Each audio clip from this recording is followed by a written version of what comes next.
in the eastern reaches of the galaxy, where the light of distant stars grows dim and ancient secrets lie buried beneath countless layers of cosmic dust, there stands a world unlike any other. This is Solemnace, a tomb world that serves as both an impregnable fortress and the most extraordinary gallery the universe has ever known. Here, in chambers that stretch beyond mortal comprehension, resides one of the most enigmatic figures in all the Necron hierarchy, Trazyn, called the Infinite, Overlord of Solemnace and self-appointed guardian of galactic history itself.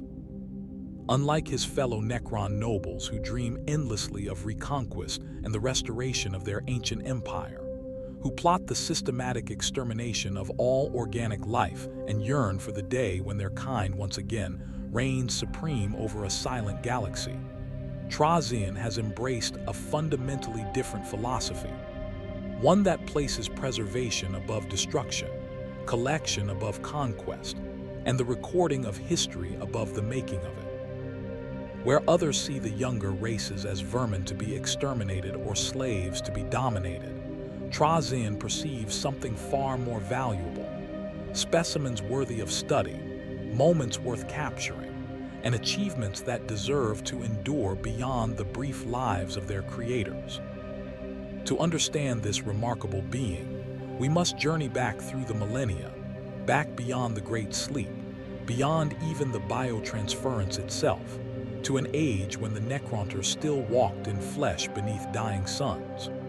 Trazyn's origins trace back to the height of the Necronter civilization, when he served as a member of the powerful Nihilak dynasty. During those flesh-bound millennia before the catastrophic transformation that would strip his people of their mortality and their very souls, he held considerable influence within the dynasty's court structure.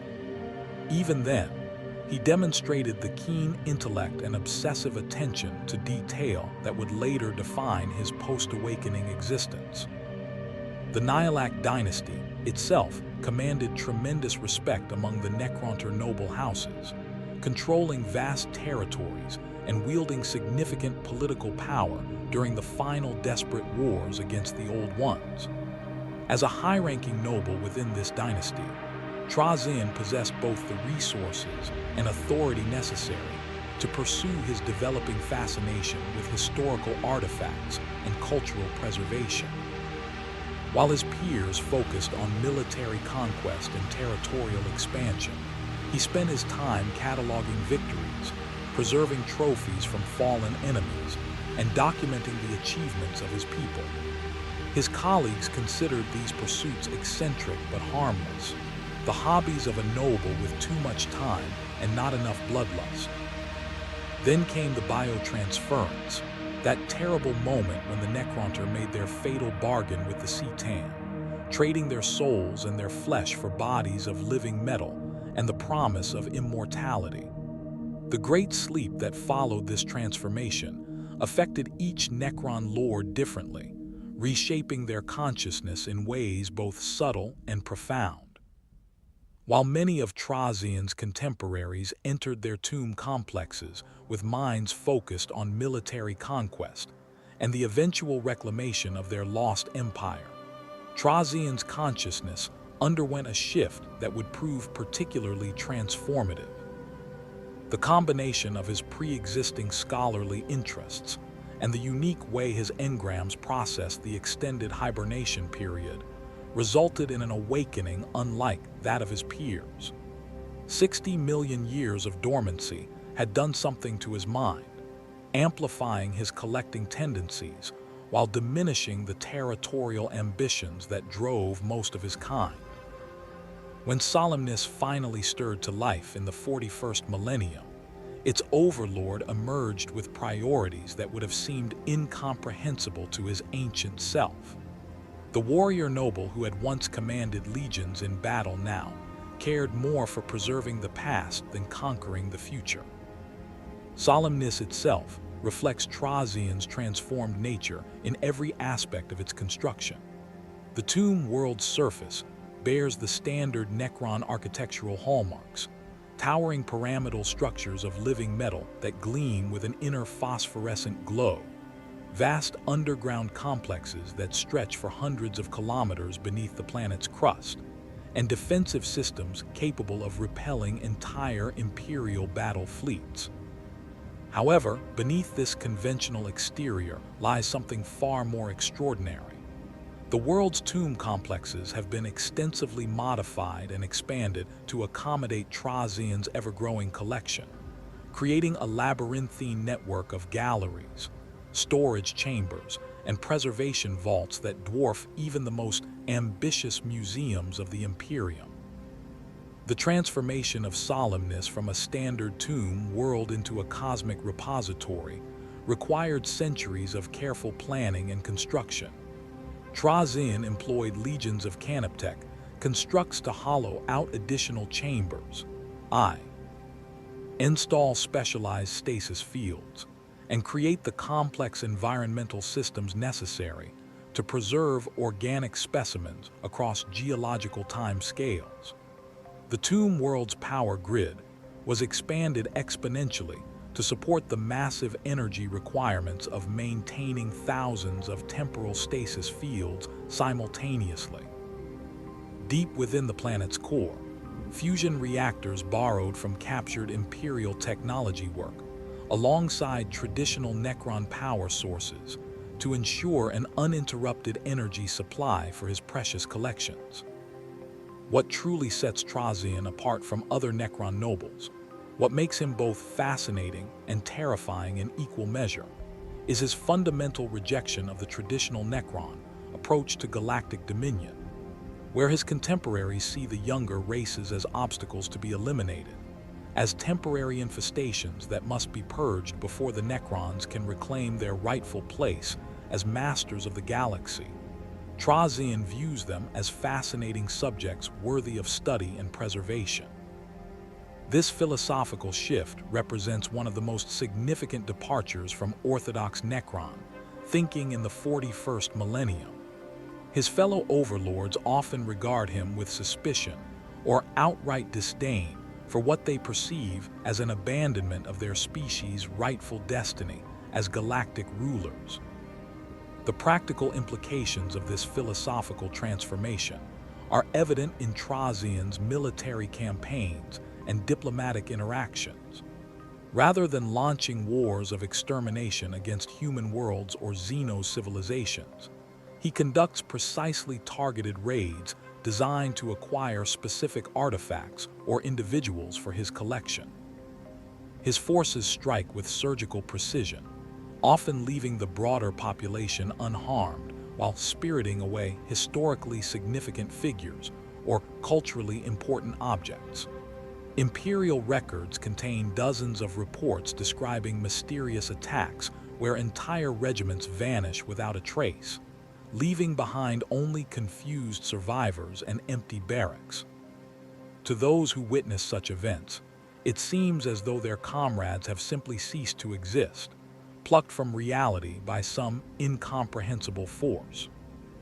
Trazyn's collecting methodology demonstrates a level of sophistication that few other Necron lords could match, or would bother to attempt. He maintains extensive intelligence networks throughout the galaxy, utilizing everything from infiltrated servo-skulls to corrupted astropathic communications to identify potential acquisitions. His agents, both mechanical and occasionally biological, operate across multiple sectors, gathering information about upcoming battles, political developments, and cultural events that might present collection opportunities. The Overlord has been known to spend decades preparing for a single acquisition, studying his targets with the dedication of a master scholar and the patience of an immortal being for whom time holds little meaning. The scope of Trazyn's collection defies easy categorization. His galleries contain everything from perfectly preserved space marine captains locked in temporal stasis to entire sections of Hive city architecture, complete with their original inhabitants frozen in time. Rare Xenos artifacts occupy chambers alongside Imperial relics, while specimens of extinct species share space with captured examples of advanced technology. The collection includes both the monumentally significant and the seemingly mundane, reflecting Trazyn's belief that every aspect of galactic civilization deserves preservation for future study. A priceless archaeotech device might rest beside the uniform of a common Imperial guardsman, for in Trazyn's eyes, both tell important stories about the civilizations that created them. The title, The Infinite, carries multiple layers of meaning that reflect both Trazyn's nature and his ambitions. On its most literal level, the name references his apparent immortality and the theoretically endless nature of his collecting activities. Unlike mortal beings whose lifespans limit their ability to accumulate knowledge and artifacts, Trazyn possesses the temporal luxury to pursue acquisitions across millennia. His Necron physiology grants him effective immortality, while his noble rank provides access to the resources necessary to maintain and expand his collection indefinitely. He can wait centuries for the perfect moment to acquire a specimen, can plan operations that span generations of mortal lives, and can afford to fail repeatedly because he knows that time is always on his side. However, the title also speaks to Trazyn's unique approach to existence itself. Where other Necron lords define themselves through conquest, territorial expansion, or the pursuit of their species' ancient glory, Trazyn has embraced the infinite nature of knowledge and history. His collection represents an attempt to capture and preserve the infinite complexity of galactic civilization, creating a permanent record of cultures, individuals, and events that would otherwise be lost to time. In this sense, he has become infinite not through conquest, but through the accumulation of infinite knowledge and experience. Every artifact tells a story, every preserved being represents a moment in time, and together they form a tapestry of such intricate detail that no mortal mind could fully comprehend its scope. The psychological implications of Trazyn's transformation during the Great Sleep continue to influence his behavior in ways that distinguish him from other awakened Necron nobles. His obsessive collecting represents more than simple hoarding or academic interest. It reflects a fundamental need to impose order and permanence on a galaxy characterized by constant change and destruction. Each new acquisition serves as a small victory against entropy, a preserved moment of perfection that will endure long after its original context has crumbled to dust. In a universe where everything decays, where civilizations rise and fall in cosmic eye blinks, where even the mightiest heroes are eventually forgotten, Trazyn offers something precious: permanence. This compulsive preservation instinct manifests in behaviors that often confuse or frustrate other Necron lords. Trazyn has been known to interrupt his own military campaigns to secure a particularly interesting specimen, sometimes allowing enemy forces to escape rather than risk damage to a potential acquisition. His tomb complexes operate under strict protocols designed to minimize any risk to his collection, with multiple redundant systems ensuring that even catastrophic damage to Solemnace itself would not result in the loss of his most prized specimens. Where another overlord might prioritize military victory or territorial gain, Trazyn will sacrifice almost anything to preserve a piece of history. The relationship between Trazyn and the broader Necron hierarchy remains complex and often strained. While his noble rank within the Nihilak dynasty grants him considerable autonomy, his unconventional priorities and methods frequently put him at odds with more traditional overlords. Some view his activities as harmless eccentricity, the peculiar hobby of a being whose mind was perhaps damaged during the long sleep. Others consider his preservation of younger races to be a form of heresy against Necron supremacy, an affront to the very concept of their divine right to rule. This tension has occasionally erupted into open conflict, though Trazyn's formidable defenses and strategic value as an intelligence gatherer have thus far protected him from serious reprisals. Despite these philosophical differences, Trazyn's unique position within Necron society provides him with advantages that more conventional nobles lack. His extensive knowledge of galactic affairs and his vast network of information sources make him a valuable ally when properly motivated. Other overlords have learned to approach him not as a subordinate or rival, but as a specialist whose services can be negotiated for the right price, usually paid in rare artifacts or access to historically significant events. Trazyn has become a broker of sorts, trading information and assistance for additions to his collection, playing the various Necron dynasties against each other while pursuing his own incomprehensible agenda. The transformation of Trazyn from a conventional Necron noble into the galaxy's most dedicated archivist represents one of the most fascinating examples of how the Great Sleep affected individual Necron consciousness. His journey from conquest-focused dynastic lord to obsessive collector illustrates the complex ways in which millions of years of dormancy could reshape fundamental aspects of Necron psychology and motivation.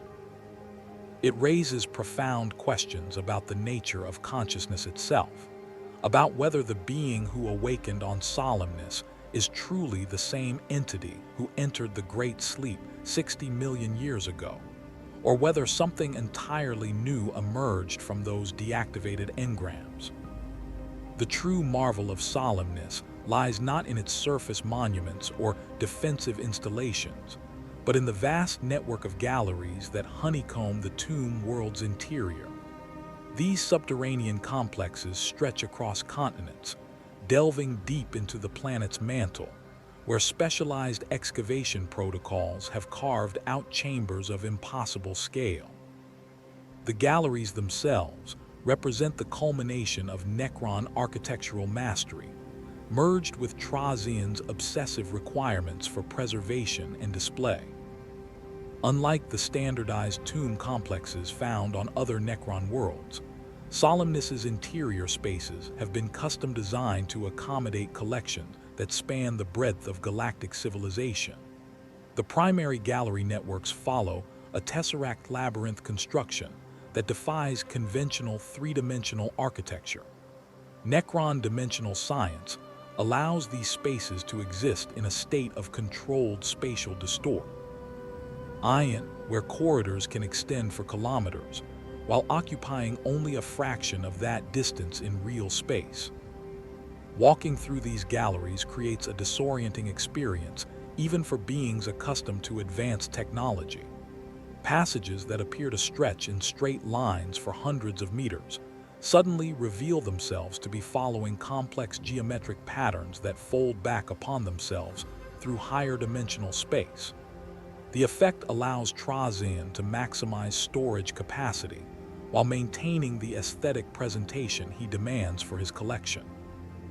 A visitor might walk for what seems like hours through interconnected chambers, only to realize they have been traveling in a circle that occupies a space no larger than a standard hab block. The construction materials themselves reflect the sophisticated engineering required to maintain such structures across millennia. Living metal forms the primary framework, its self-repairing properties essential for maintaining structural integrity in spaces subject to constant dimensional manipulation. The walls incorporate specialized alloys that can interface directly with stasis field generators, creating seamless transitions between normal space and the temporal suspension fields that preserve Trazyn's specimens. Phosphorescent veins run through the metal, providing illumination that can be adjusted to complement different types of displays, while ensuring that organic specimens receive appropriate light spectra for long-term preservation. The tesseract labyrinth design serves multiple purposes beyond simple space optimization. The complex geometric patterns create natural security barriers that confuse intruders while providing Trazyn with multiple escape routes and defensive positions. Sections of the galleries can be isolated instantly through phase gate activation, trapping hostile forces in pocket dimensions where they pose no threat to the collection. The labyrinthine structure also allows for specialized environmental zones, with different sections maintaining the precise atmospheric conditions required for various types of specimens. Each major gallery complex focuses on specific categories within Trazyn's collection, though the organizational system follows principles that would challenge even the most dedicated Imperial archivists. The halls of Flesh house living specimens from across the galaxy, with environmental systems capable of maintaining everything from the frigid conditions preferred by ice world inhabitants to the high radiation environments required for certain mutant strains. The chambers of war contain military artifacts and preserved battlefield scenes, including entire sections of fortifications, complete with their defending forces frozen at the moment of capture. The galleries of the ancients preserve relics from civilizations long extinct, their artifacts displayed with reverence that borders on religious devotion. The stasis crypts represent the most technologically sophisticated aspect of Trazyn's preservation systems. These specialized chambers utilize temporal manipulation technology that extends far beyond simple cryogenic preservation. Each crypt contains a localized temporal field that effectively removes its contents from the normal flow of time, preventing not just physical decay, but also the subtle quantum degradation that affects all matter over extended periods. The technology required to maintain such fields draws enormous amounts of energy, necessitating dedicated power distribution networks throughout the gallery complexes. The construction of individual stasis crypts follows standardized protocols developed through millennia of experimentation and refinement. Each unit consists of a containment chamber surrounded by multiple layers of temporal field generators, environmental control systems, and monitoring equipment. The innermost chamber maintains perfect atmospheric conditions for its specific occupant, while the temporal fields create a bubble of slowed time that reduces the aging process to virtually nothing. Advanced specimens receive additional protective measures, including psychic dampening fields for individuals with warp-based abilities and specialized containment protocols for particularly dangerous subjects. The preservation process itself requires careful calibration to account for the unique characteristics of each specimen. Living beings must be placed in stasis at the precise moment when their biological systems achieve optimal stability, typically during periods of rest or unconsciousness. The temporal fields then maintain this state indefinitely, preserving not just physical condition, but also mental patterns and memory engrams. Trazyn has perfected techniques for maintaining stasis fields around specimens that would normally resist such containment, including space marines, whose enhanced physiology might otherwise disrupt the delicate temporal matrices. Monitoring systems throughout stasis crypts provide constant surveillance of preservation conditions and specimen status. Automated protocols can adjust environmental parameters in response to subtle changes in biological indicators, ensuring that each preserved being remains in optimal condition, regardless of external circumstances. The monitoring networks also serve security functions, alerting Trazyn to any attempts at unauthorized access or potential system failures that might threaten his collection. The dimensional pocket technology employed throughout Solemnace represents some of the most advanced spatial manipulation techniques in Necron science. These pocket dimensions allow Trazyn to house collections that would be physically impossible to contain within the tomb world's actual volume. Entire Imperial Guard regiments occupy spaces no larger than standard storage chambers, while massive Xenos war machines rest in pockets that appear as simple wall alcoves from the outside. The technology works by creating stable tiers in space-time that connect to artificially generated pocket universes, each tailored to house specific types of specimens or artifacts. Creating and maintaining these dimensional pockets requires precise control over gravitational fields and space-time curvature. The process begins with the generation of controlled singularities that serve as anchor points for the dimensional tiers. These micro-black holes are contained within specialized housing units that prevent them from affecting the surrounding gallery structure, while allowing them to maintain the necessary gravitational distortions. The pocket dimensions themselves exist in a state of controlled expansion, growing or contracting as needed to accommodate new additions to the collection. The interface between normal space and the dimensional pockets utilizes phase gate technology adapted from standard Necron teleportation systems. These gates can be activated selectively, allowing Trazyn to access specific pockets while keeping others sealed. The activation process requires biometric identification and specific command protocols, ensuring that only authorized personnel can access the collection. Emergency systems can instantly seal all dimensional pockets in the event of a security breach, effectively removing the entire collection from accessible space until the threat is neutralized. Each dimensional pocket maintains its own environmental systems and preservation protocols, allowing for specialized storage conditions that would be impossible to achieve in normal space.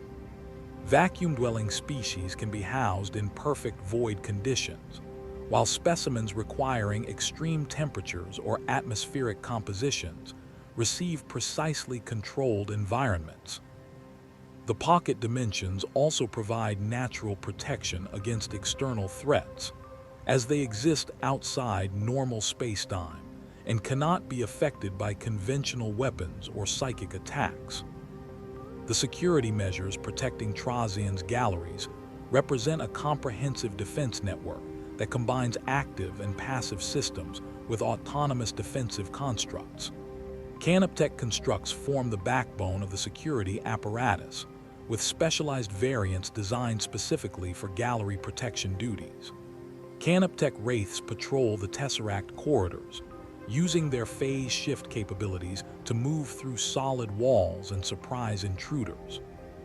Their whip coils can disable most biological threats without causing permanent damage that might affect potential additions to the collection. Canoptech spiders serve as mobile command nodes for the security network, coordinating defensive responses and managing repair protocols for damaged gallery systems. These constructs can rapidly deploy additional defensive measures, including temporary stasis fields to contain intruders and emergency barriers to protect vulnerable collection areas. Their scarab swarms provide constant surveillance throughout the gallery complexes, creating an omnipresent monitoring network that can detect even the smallest disturbances. Canoptech Tomb Sentinels guard critical junctions and high-value collection areas, their massive frames and devastating weaponry serving as final barriers against serious threats. These constructs are programmed with specific protocols for protecting the collection, prioritizing the preservation of specimens over the destruction of intruders whenever possible. Their targeting systems can distinguish between different threat levels, applying appropriate levels of force to neutralize dangers while minimizing collateral damage to nearby exhibits. The phase gate network throughout the galleries serves dual purposes as both transportation system and security measure. Gates can be activated to provide rapid movement between distant sections of the complex, allowing Trazyn and his constructs to respond quickly to threats or collection opportunities. The same gates can be used defensively to redirect attacks, trap intruders. In isolated sections, or evacuate valuable specimens to secure locations.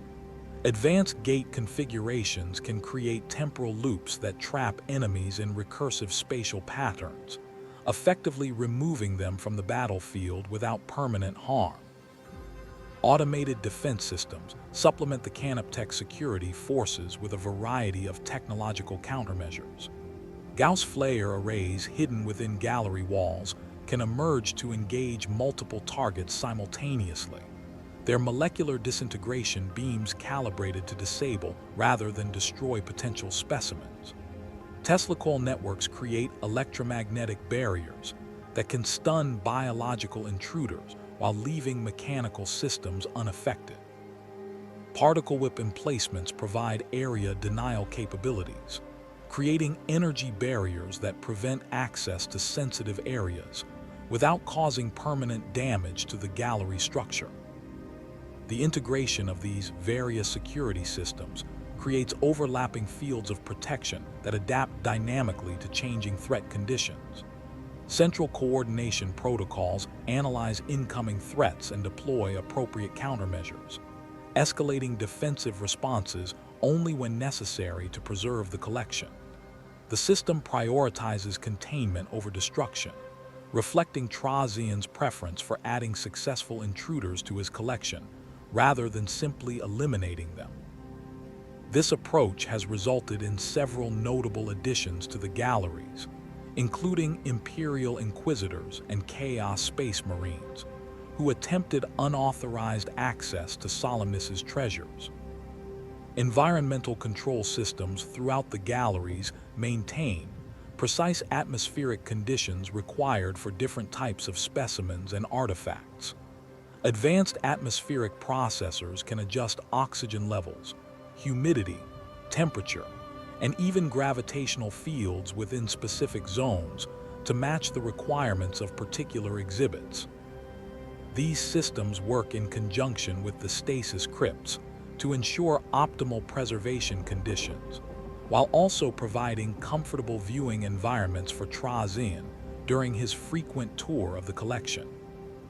The power requirements for maintaining such extensive gallery complexes necessitate sophisticated energy distribution networks that tap into Solemnace's primary power grid, while maintaining independent backup systems. Fusion reactors adapted from captured Imperial technology supplement traditional Necron power sources, providing the massive energy requirements for temporal stasis fields and dimensional pocket maintenance. The distribution network includes multiple redundant pathways that ensure uninterrupted power supply, even during combat operations or system maintenance periods. Yet the most disturbing aspect of Trazyn's collection lies not in the ancient artifacts or technological relics that fill his galleries, but in the thousands of living beings suspended throughout Solemnace in states of perfect temporal stasis. These specimens, drawn from every corner of the galaxy and representing dozens of different species, exist in a nightmarish limbo where consciousness persists while the body remains completely immobilized.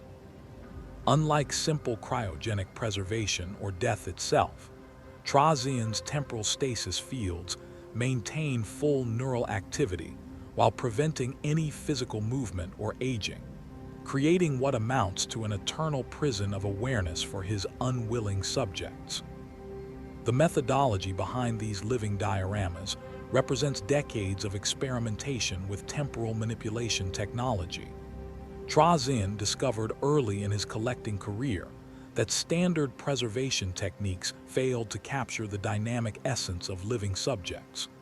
Corpses, no matter how perfectly preserved, lacked the vitality that made historical figures truly significant. Simple stasis fields that completely suspended biological activity reduced his specimens to little more than elaborate statues, beautiful perhaps, but devoid of the spark that had made them worth collecting in the first place. The breakthrough came when Necron technicians developed selective temporal fields that could slow different biological processes at varying rates, maintaining consciousness and basic neural function, while preventing muscular movement and cellular aging. It was a triumph of science and a monument to horror, a way to keep beings alive and aware for eternity, conscious prisoners in their own frozen bodies. The process begins with careful subject selection and capture. Trazyn employs specialized deathmark assassins, equipped with modified synaptic disintegrators that can render targets unconscious without causing permanent neurological damage. These weapons fire focused energy bursts that temporarily disrupt the nervous system, allowing for clean captures of even the most heavily augmented subjects. Space Marines present particular challenges due to their enhanced physiology and multiple redundant organs, requiring precisely calibrated energy settings to achieve unconsciousness without triggering their Laraman cells or other defensive biological responses. Once subjects reach Solemnace's processing chambers, Necron technicians conduct detailed biological scans to map neural pathways, cardiovascular systems, and metabolic processes. This information feeds into specialized cogitators that calculate the exact temporal field parameters required for each individual specimen.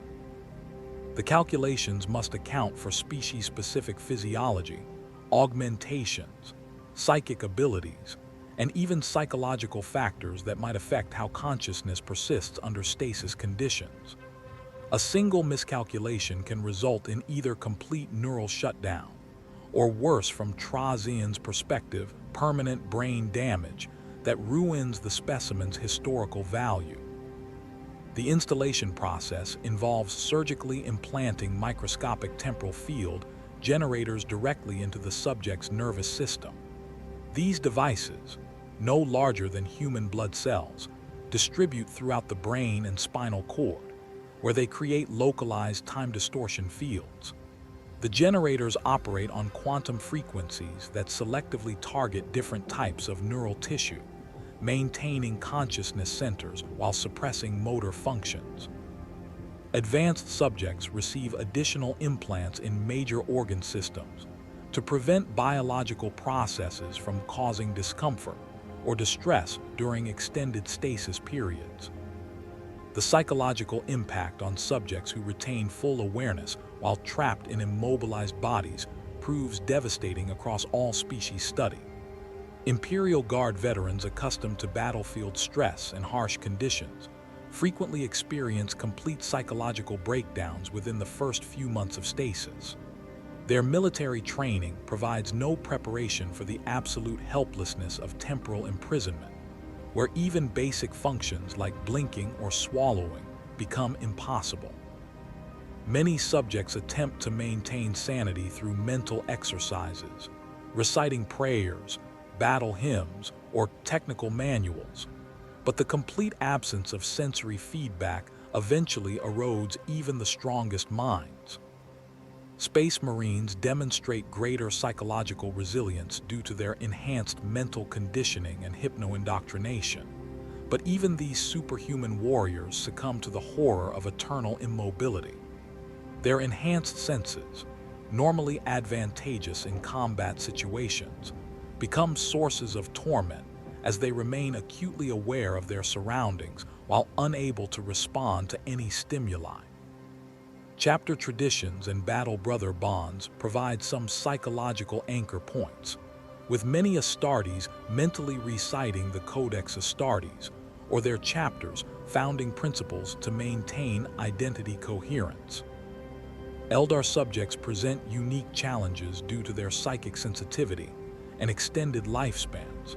Their heightened emotional responses and psychic abilities create feedback loops within the temporal fields that can cause severe mental trauma. Craftworld Eldar, with their rigid emotional control and path-based lifestyle, often retreat into catatonic states as their minds attempt to process the impossibility of their situation. Dark Eldar specimens display more varied responses, with some maintaining their sadistic personalities by fantasizing about revenge, while others descend into madness when deprived of the pain and sensation that defines their existence. Orc subjects provide perhaps the most disturbing examples of stasis-induced psychological deterioration.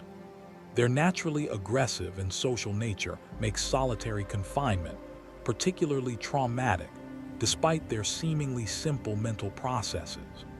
Orcs derive identity and purpose from constant action and interaction with their clanmates, making the complete stillness of temporal stasis antithetical to their fundamental psychology. Many orc specimens develop repetitive thought patterns that eventually degrade into incoherent mental loops, their consciousness fragmenting under the strain of enforced inactivity. The most elaborate dioramas in Trazyn's collection recreate entire historical scenes using hundreds of living subjects arranged in perfect tableaus. The Battle of Cronus Plains occupies an entire gallery wing, featuring 2 complete Imperial Guard regiments frozen at the moment of their final charge against an Orc WAAGH. The Cadian 47th Shock Troops advance across a recreated battlefield complete with authentic terrain features, their lasguns raised and battle cries frozen on their lips. Opposing them, over 300 orcs surge forward in a green tide of violence, their crude weapons gleaming under artificial sunlight that perfectly matches Cronus's star spectrum. The technical achievement of maintaining such complex multi-subject stasis fields requires enormous computational power and energy expenditure. Each individual temporal field must be precisely calibrated to interact harmoniously with neighboring fields, preventing interference patterns that could disrupt the overall tableau. The processing requirements increase exponentially with each additional subject, necessitating dedicated cogitator banks and specialized canoptech constructs to monitor field stability. Trazyn considers the resource expenditure worthwhile for the historical accuracy these dioramas provide, offering visitors, should any ever come, a perfect glimpse into pivotal moments of galactic history. The WAAGH Scarjo diorama represents one of Trazyn's most ambitious preservation projects, capturing an entire orc warband at the peak of their power. The central gallery houses warboss Scarjo himself, a massive orc whose cybernetic enhancements and elaborate war gear mark him as one of the most successful orc leaders of the 41st millennium. Surrounding him, over 400 orcs from various clans create a frozen explosion of green-skinned violence, their weapons raised in eternal tribute to their warboss. Gretchen's servants scurry between the larger orcs' feet, while Squiggoth war beasts tower over the entire scene. The preservation of the WAAGH required careful timing and extensive intelligence gathering to identify the optimal moment for capture. Trazyn's agents monitored Scarjo's campaigns for over 2 years, analyzing the warboss's tactical patterns and identifying the moment when his forces would achieve maximum cohesion and fighting strength. The actual capture operation involved coordinated strikes by multiple Necron forces, with immortal phalanxes providing distraction, while specialized capture teams deployed temporal stasis fields across the entire warband. The operation's success required split-second timing, as orc psychology makes them particularly susceptible to panic and dispersal when faced with incomprehensible threats. The Court of the Crimson King diorama preserves an entire Eldar diplomatic session from Craftworld Ulthwé, captured during negotiations with representatives from 3 other Craftworlds.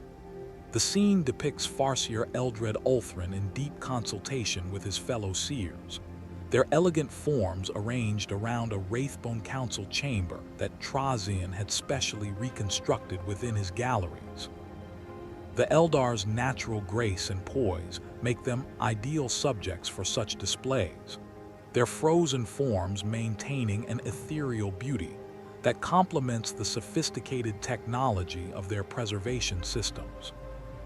The capture of such high-value Eldar targets required months of preparation, and the deployment of Trazyn's most advanced infiltration assets. Eldar's psychic abilities make them particularly difficult to approach undetected, necessitating the use of specialized death marks equipped with psi-dampening equipment. The operation succeeded only because Trazyn correctly predicted the location and timing of the diplomatic meeting through analysis of Eldar prophecy patterns and craftworld movement data gathered over several decades. The successful capture of Eldred Ulthrin represents one of Trazyn's greatest collection coups, though the Farseer's continued psychic awareness in stasis creates ongoing containment challenges. Imperial subjects in the collection range from common guardsmen to high-ranking officials and space marine commanders. The Hall of Imperial Glory Houses preserved examples of virtually every major Imperial organization, including commissars caught in the act of executing cowards, tech priests performing sacred rituals, and even several inquisitors frozen while conducting heretic interrogations. Each specimen represents hours of careful study and preparation, as Imperial subjects often possess augmentations, psychic abilities, or specialized equipment that complicates the preservation process.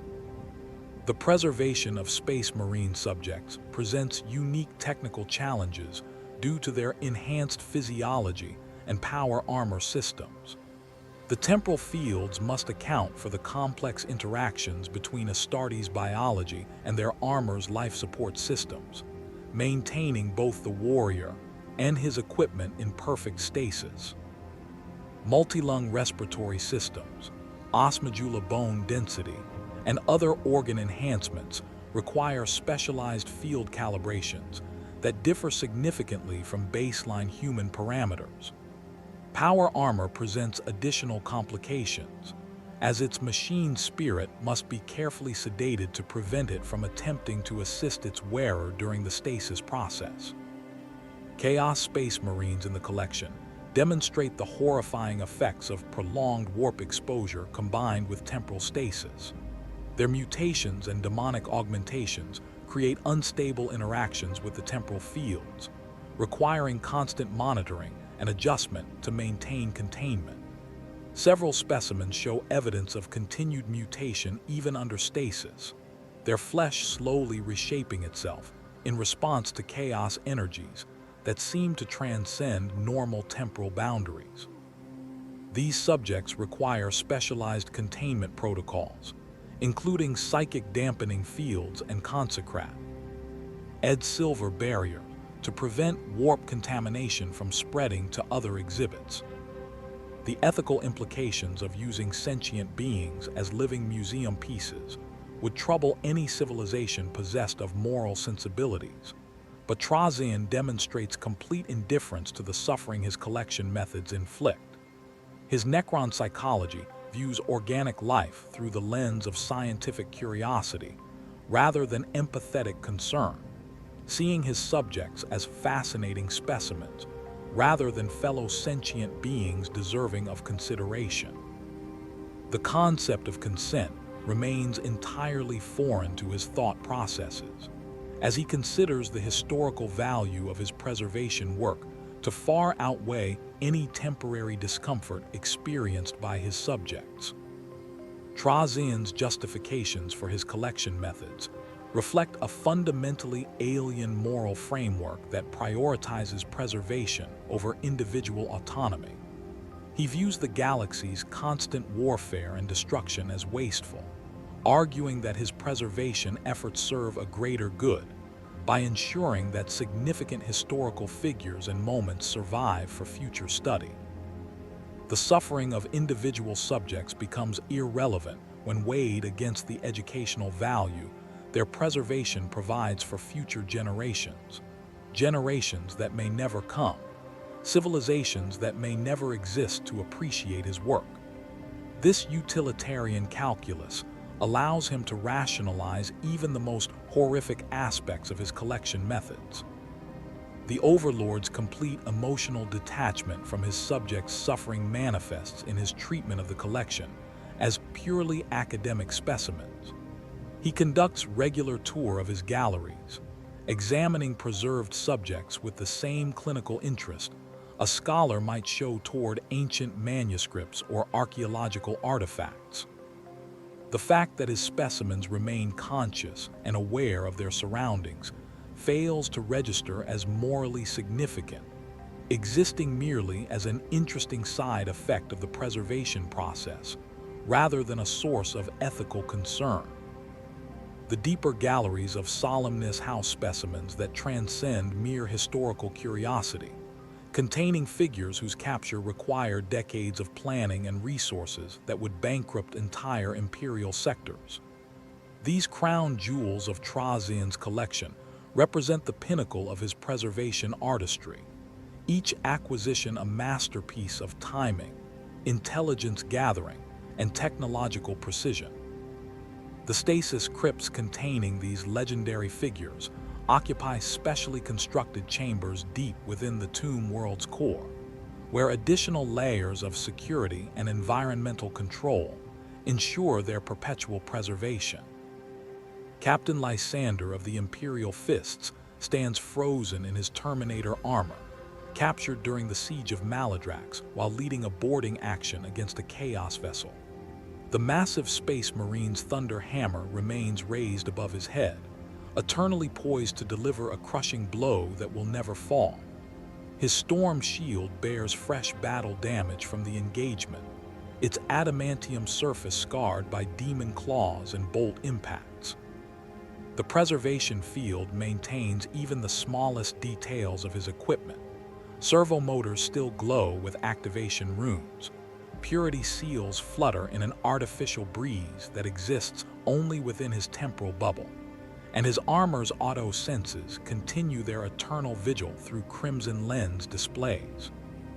The capture of Lysander required infiltrating a full Imperial Fists strike force during active combat operations, a feat that demanded precise coordination between multiple Necron assets.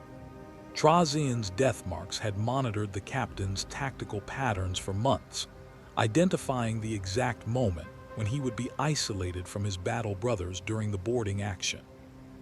The temporal stasis field activated just as Lysander prepared to strike down a greater demon of Khorne, preserving him at the peak of his martial prowess. The remaining Imperial Fists found only empty power armor where their captain had stood, leading to decades of fruitless investigation by Imperial authorities. Warboss Grimskull occupies an entire gallery chamber, his massive form requiring specialized containment protocols due to his extensive cybernetic modifications. The Orc leader's mechanical claw still sparkays with residual energy, while his shooter remains loaded with a full magazine of custom ammunition. His cybernetic eye glows with a baleful red light that continues to track movement outside his stasis field, creating an unsettling impression that the Warboss remains aware of his surroundings despite his temporal imprisonment. The preservation systems must constantly compensate for the unstable nature of Orc technology, as several of Grimskull's cybernetic implants continue attempting to function even under stasis. The Warboss's capture occurred during the height of his WAAGH, against Forge World Metallica, when his forces had breached the planetary defenses and begun looting the sacred Manu. Factorums. Trazyn's forces struck during a massive battle between Grimskull's Knobs and a force of Skidari defenders, using the chaos of combat to mask their approach. The Orcs' natural resistance to psychic effects complicated the stasis process, requiring multiple field generators working in concert to achieve complete temporal suspension. His warband's subsequent collapse without their leader's unifying presence provided Trazyn with additional specimens, including several knobs and a complete stomp-a-war machine. Ethereal Anva represents one of Trazyn's most diplomatically sensitive acquisitions, captured during a crucial negotiation between the Tau Empire and a rebellious human colony. The ethereal's ceremonial robes remain pristine within his stasis field, their fabric maintaining the subtle shimmer that marks them as products of advanced Tau textile engineering. His honor blade rests across his knees in a gesture of peaceful intent that will endure for eternity, while his aged features display the serene confidence that made him one of the most influential ethereals of his generation. The preservation field maintains even the complex pheromone signatures that ethereals use to influence other Tau, creating a complete biological snapshot of this crucial cast member. The operation to acquire Onva required infiltrating a heavily defended Tau diplomatic facility, while avoiding detection by both Tau security forces and human colonial militias. Trazyn's agents spent months studying Tau protocols and behavioral patterns, identifying the precise moment when the ethereal would be most vulnerable to capture. The successful extraction occurred during a formal ceremony, with temporal stasis fields activating just as the ethereal raised his honor blade in ritual salute. The Tau Empire's subsequent investigation into his disappearance led to increased security protocols that have significantly complicated Trazyn's future acquisition attempts within Tau space. Among the most controversial specimens in Trazyn's collection are the rumored samples of Primarch genetic material, artifacts whose very existence would trigger galaxy-spanning conflicts if their presence became widely known. Deep within Solemnace's most secure vaults, sealed behind multiple layers of temporal barriers and dimensional locks, these specimens represent the ultimate prize for any student of Imperial history. The genetic samples, allegedly derived from the original Primarch creation laboratories on Terra, were preserved through unknown means during the chaos of the Horus Heresy, and somehow acquired by Trazyn's agents during the 10 millennia since. The provenance of these samples remains shrouded in mystery, with even Trazyn's own records providing only fragmentary information about their acquisition. Imperial records from the Heresy era describe the systematic destruction of all Primarch genetic material following the Emperor's internment within the Golden Throne. Yet persistent rumors suggest that certain samples survived in hidden laboratories or private collections. The samples within Trazyn's vaults show genetic markers consistent with multiple Primarch lineages, including some that correspond to the Lost Legions, whose histories were expunged from Imperial records. The preservation of Primarch genetic material presents unique technical challenges due to the psychically active nature of the specimens. Standard temporal stasis fields prove insufficient to contain the warp-touched energies inherent in Primarch biology, requiring specialized containment protocols that incorporate both technological and psychic dampening measures. The preservation chambers utilize a combination of temporal manipulation, psychic null fields, and exotic matter containment to maintain sample integrity, while preventing the dangerous energies from affecting other collection areas. Even dormant, these genetic samples generate measurable psychic phenomena that require constant monitoring and adjustment of containment parameters. The implications of possessing such specimens extend far beyond their historical value, as Primarch genetic material could theoretically be used to create new space marine legions, or even attempt Primarch cloning projects. Trazyn's motivations for acquiring these samples remain unclear, though his documented obsession with preserving significant historical artifacts suggests that their research potential interests him less than their status as irreplaceable relics of the Great Crusade era. The specimens exist purely as museum pieces within his collection, their immense strategic value subordinated to their historical significance. Artifacts from the Horus Heresy era occupy several specialized galleries within Solemnace, their preservation requiring careful environmental control to prevent degradation of materials exposed to the psychic trauma of that galaxy-spanning conflict. Fragments of the vengeful spirits bridge Kanta. In scorch marks from the final confrontation between the Emperor and Horus, their molecular structure still bearing traces of the psychic energies unleashed during that climactic battle. Pieces of ceramite armor from various legions display battle damage that tells the story of brother fighting brother across 1,000 worlds, each scar and dent preserved with meticulous accuracy. The acquisition of these Heresy-era artifacts required extensive archaeological expeditions to battlefields across the galaxy, with Trazyn's forces conducting systematic excavations of sites where major engagements occurred. Many artifacts were recovered from the ruins of Istvan III and Istvan V, their preservation complicated by millennia of exposure to chaos energies that continue to influence their molecular structure. Others came from the siege of Terra itself, recovered from ruins that imperial authorities had declared permanently off-limits due to their psychic contamination. Each artifact required individual assessment and specialized preservation protocols to ensure their long-term stability within the collection. The technological marvels within Trazyn's collection include fragments of standard template construct systems that predate the age of strife, their data cores containing manufacturing templates for technologies that the Imperium has spent 10 millennia trying to rediscover. These SDC fragments represent some of the most valuable artifacts in the galaxy, their potential to revolutionize Imperial manufacturing capabilities making them priceless beyond measure. Trazyn's specimens include partial templates for advanced medical equipment, agricultural systems, and even fragmentary data relating to Dark Age of technology military hardware that surpasses current Imperial capabilities.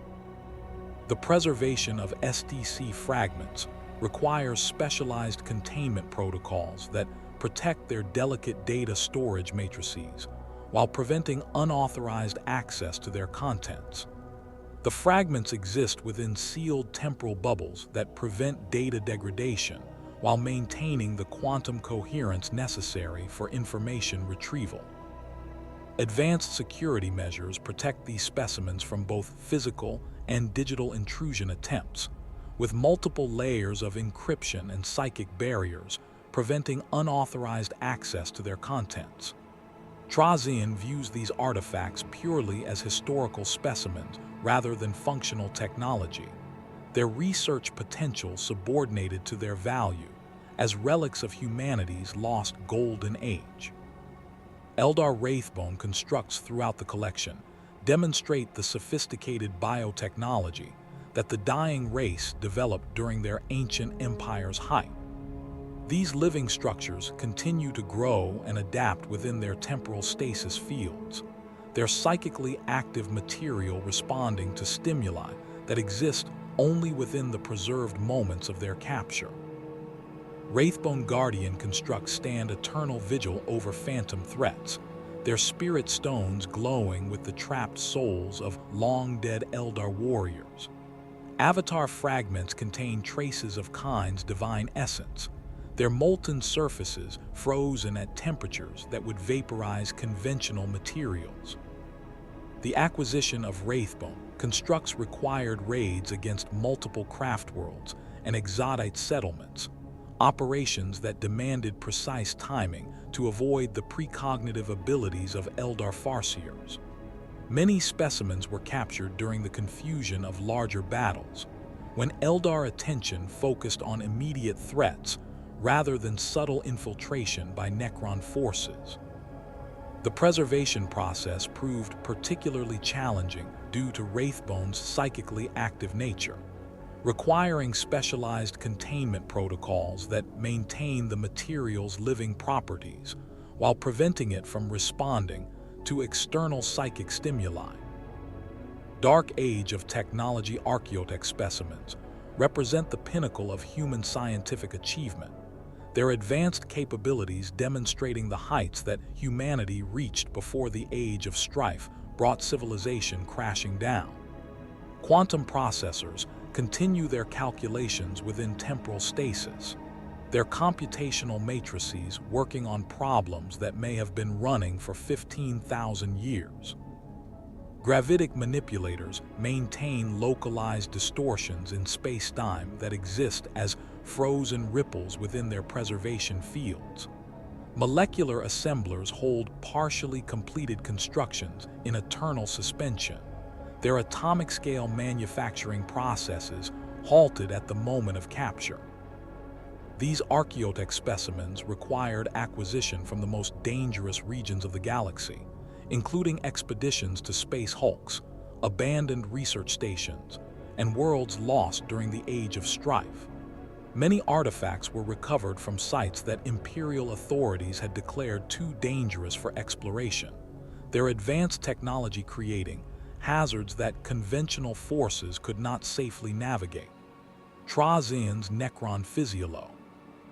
Jai and advanced technology allowed his forces to operate in environments that would prove lethal to organic beings, recovering artifacts from radioactive ruins, temporal anomaly zones, and locations where reality itself had become unstable. The preservation of archaeotech requires constant monitoring due to the unpredictable nature of Dark Age technology, with many specimens continuing to operate at quantum levels even under temporal stasis. Advanced containment protocols prevent these artifacts from interacting with each other or with Solemnace's own systems, as their exotic operating principles could potentially cause catastrophic failures if allowed to interface with Necron technology. Each specimen exists within its own isolated preservation environment, their dangerous capabilities contained but not eliminated by the stasis process. Xenospecimens from extinct species provide unique insights into the galaxy's lost civilizations, their preservation offering glimpses into cultures that vanished millennia before humanity achieved spaceflight.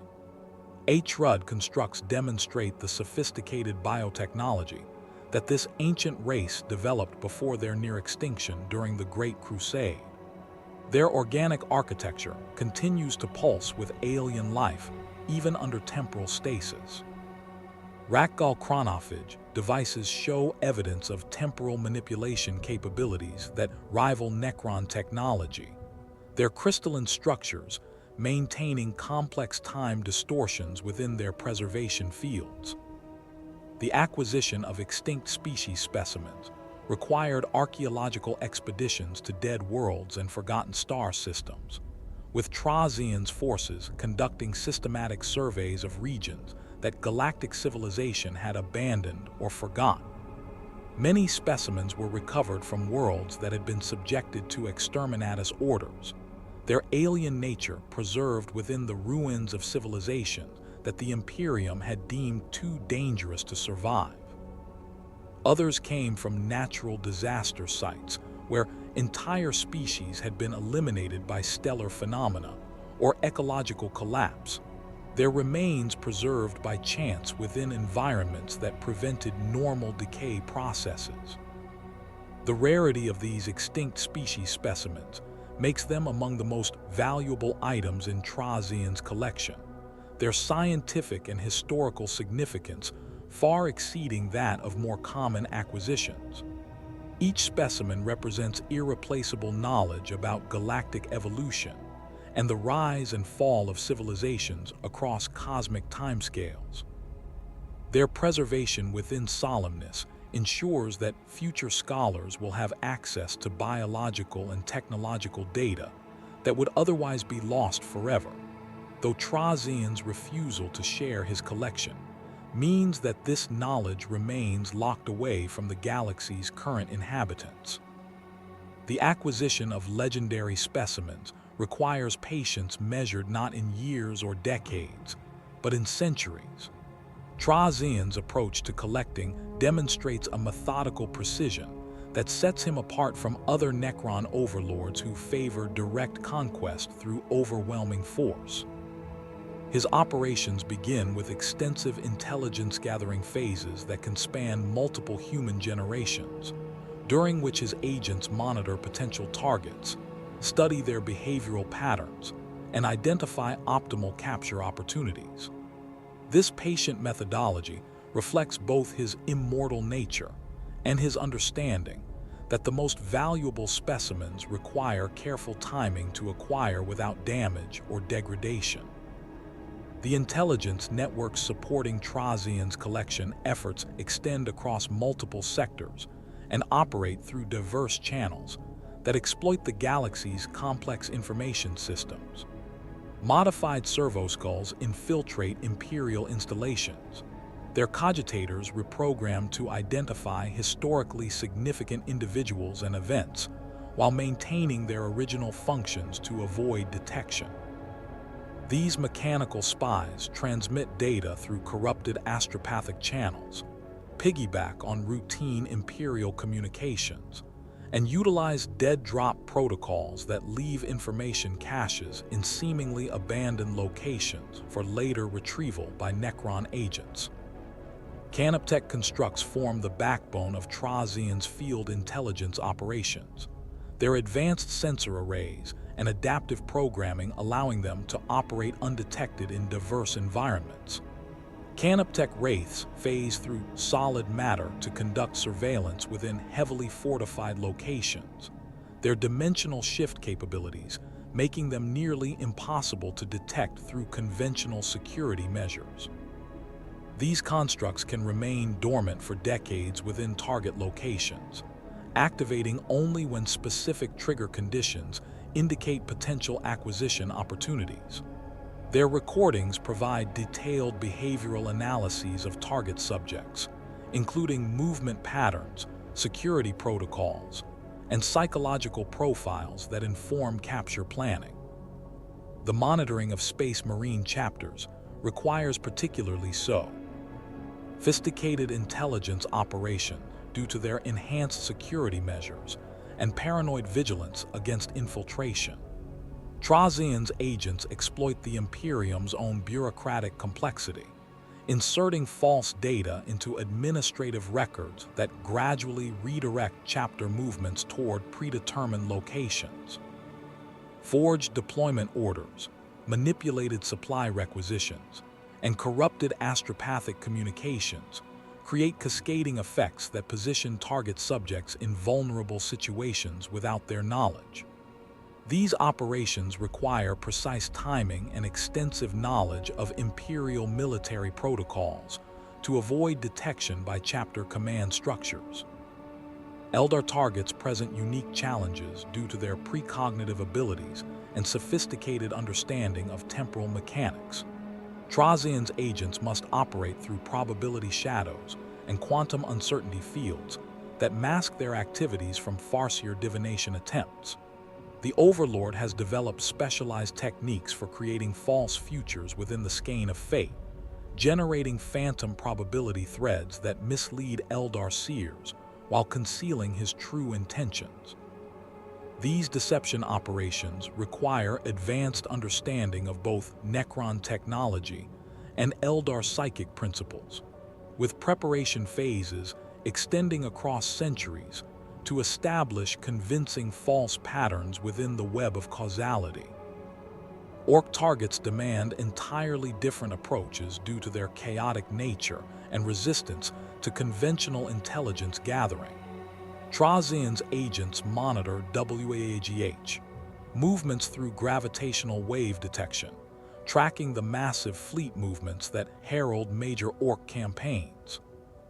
Specialized infiltration units disguised as scrap metal or abandoned technology insert themselves into Orc settlements, where they monitor clan politics and identify rising war bosses before their power reaches its peak. The unpredictable nature of Orc society makes long-term planning impossible, requiring rapid response capabilities and flexible tactical approaches that can adapt to changing circumstances within hours rather than years.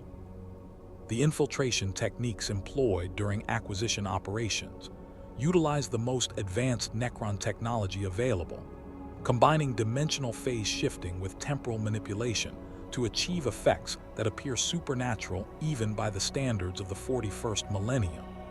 Phase shift generators allow Necron operatives to exist partially outside normal space-time, rendering them invisible to most detection methods, while maintaining the ability to interact with physical objects when necessary.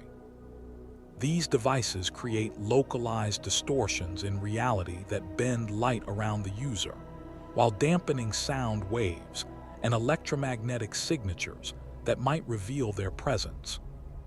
Temporal manipulation during infiltration operations extends beyond simple time dilation to include probability adjustment and causality modification.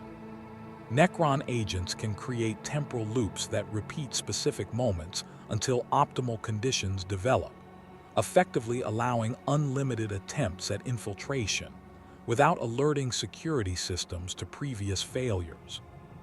Probability dampening fields reduce the likelihood of random events that might compromise operations, while causality anchors prevent temporal paradoxes from disrupting mission parameters. These techniques require enormous energy expenditure and precise coordination between multiple technological systems, limiting their use to the most critical acquisition attempts.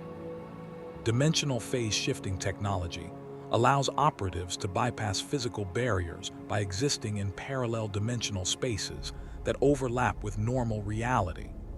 This capability proves particularly valuable when infiltrating heavily fortified locations, where conventional stealth methods would prove inadequate.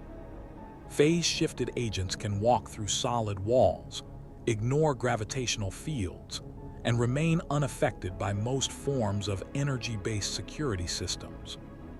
The technology requires constant recalibration to maintain dimensional coherence, with specialized Canoptech constructs monitoring phase variance and adjusting field parameters to prevent operatives from becoming permanently displaced from normal space-time.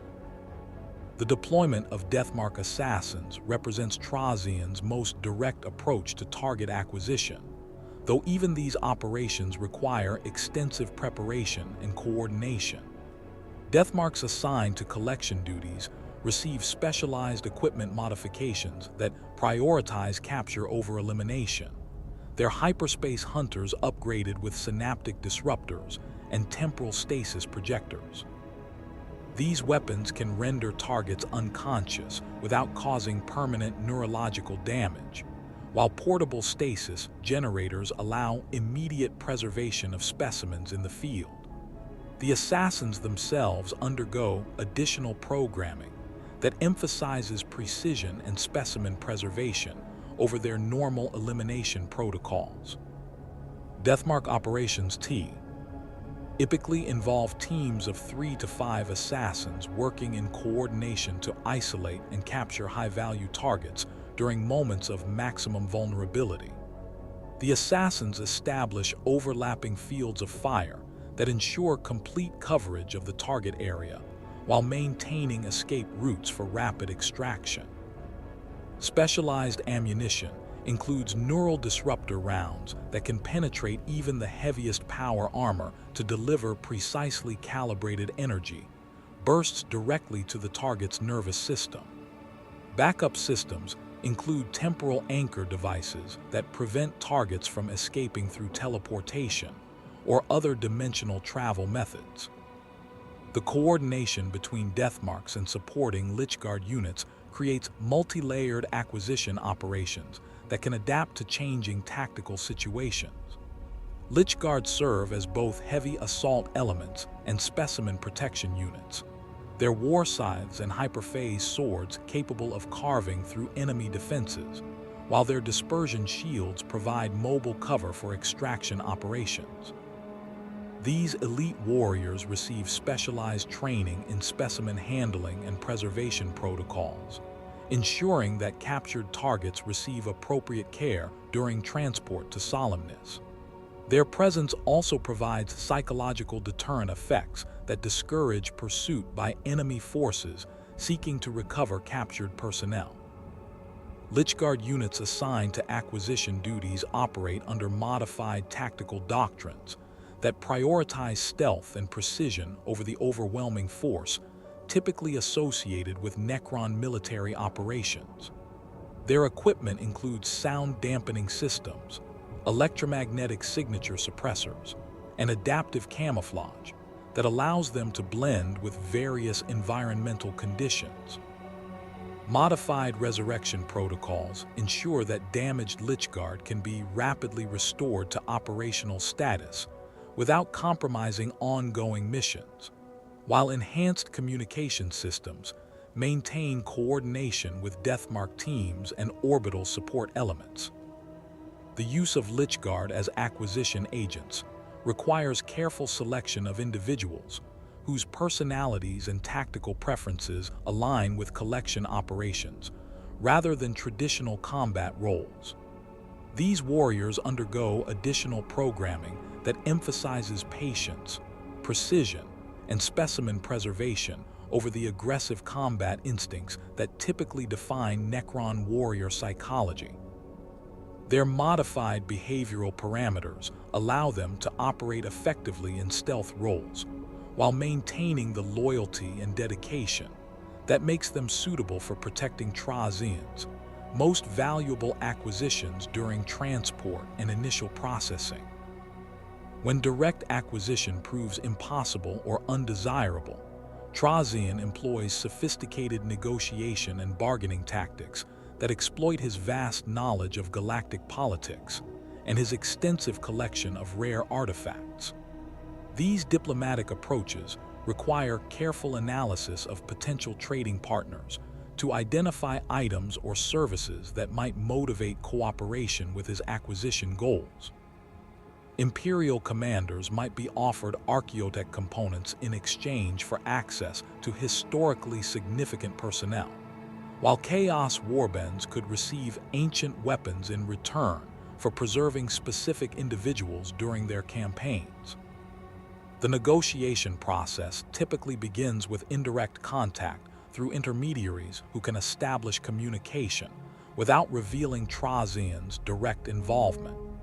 These intermediaries include rogue traders, mercenary companies, and even certain inquisitors who maintain pragmatic relationships with Xeno's entities when such cooperation serves imperial interests.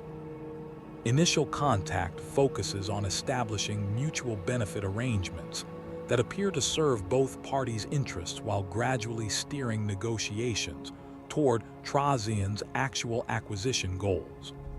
The Overlord's reputation for honoring agreements and delivering promised compensation helps maintain these relationships across multiple transactions.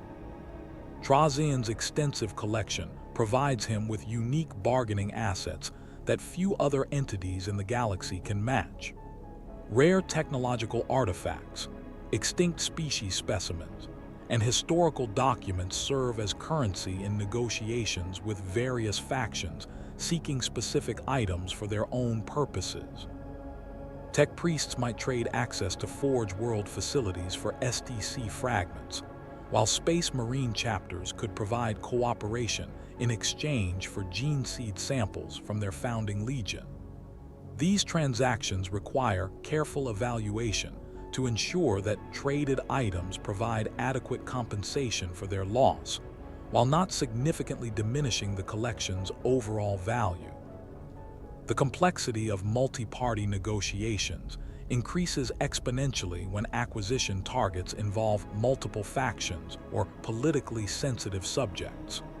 Trazyn has successfully orchestrated elaborate schemes involving Imperial Guard regiments, Astartes chapters, and even inquisitorial forces B. Why creating situations where all parties benefit from his intervention, while unknowingly facilitating his collection goals? These operations might involve providing intelligence about enemy movements, supplying rare resources during critical campaigns, or offering technological assistance that tips the balance in important conflicts. Long-term relationship management with various galactic factions requires Trazyn to maintain detailed psychological profiles of key individuals and organizations that might prove useful for future acquisition opportunities. His databases contain comprehensive analyses of Imperial commanders, Chaos warlords, Orc warbosses, and Eldar leaders, including their motivations, weaknesses, and potential leverage points that could be exploited during negotiations. This information gathering extends across centuries, with continuous updates that track changing political situations and emerging opportunities for mutually beneficial arrangements. The ethical considerations surrounding Trazyn's bargaining practices remain complex, as his negotiations often involve trading away items or information that could significantly impact galactic conflicts. Providing advanced weapons to Chaos forces might facilitate specific acquisition opportunities, while potentially contributing to Imperial defeats and civilian casualties. Similarly, sharing intelligence about Eldar movements with Imperial forces could lead to craftworld attacks that result in the deaths of thousands of innocent beings.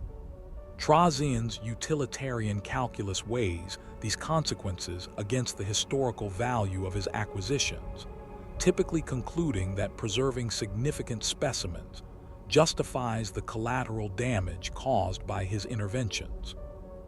The documentation and analysis of successful acquisition operations provides valuable intelligence for future collection efforts, with detailed after-action reports identifying effective techniques and areas for improvement. These analyses cover every aspect of operations from initial intelligence gathering through final specimen processing, creating comprehensive databases that inform tactical planning for similar future missions. Pattern recognition algorithms identify recurring themes and successful methodologies that can be adapted for different target types and operational environments. Failure analysis proves equally important for refining acquisition techniques, as unsuccessful operations provide insights into security vulnerabilities, tactical limitations, and technological requirements that need addressing. Trazyn maintains detailed records of failed acquisition attempts, including analysis of enemy countermeasures, equipment failures, and strategic miscalculations that contributed to operational failures.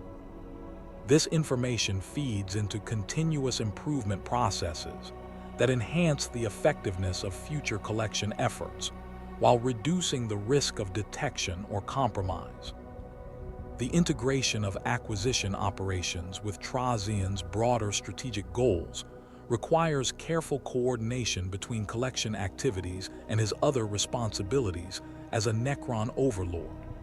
Military campaigns, diplomatic initiatives, and research projects must be balanced against collection opportunities to ensure optimal resource allocation and maximum strategic benefit.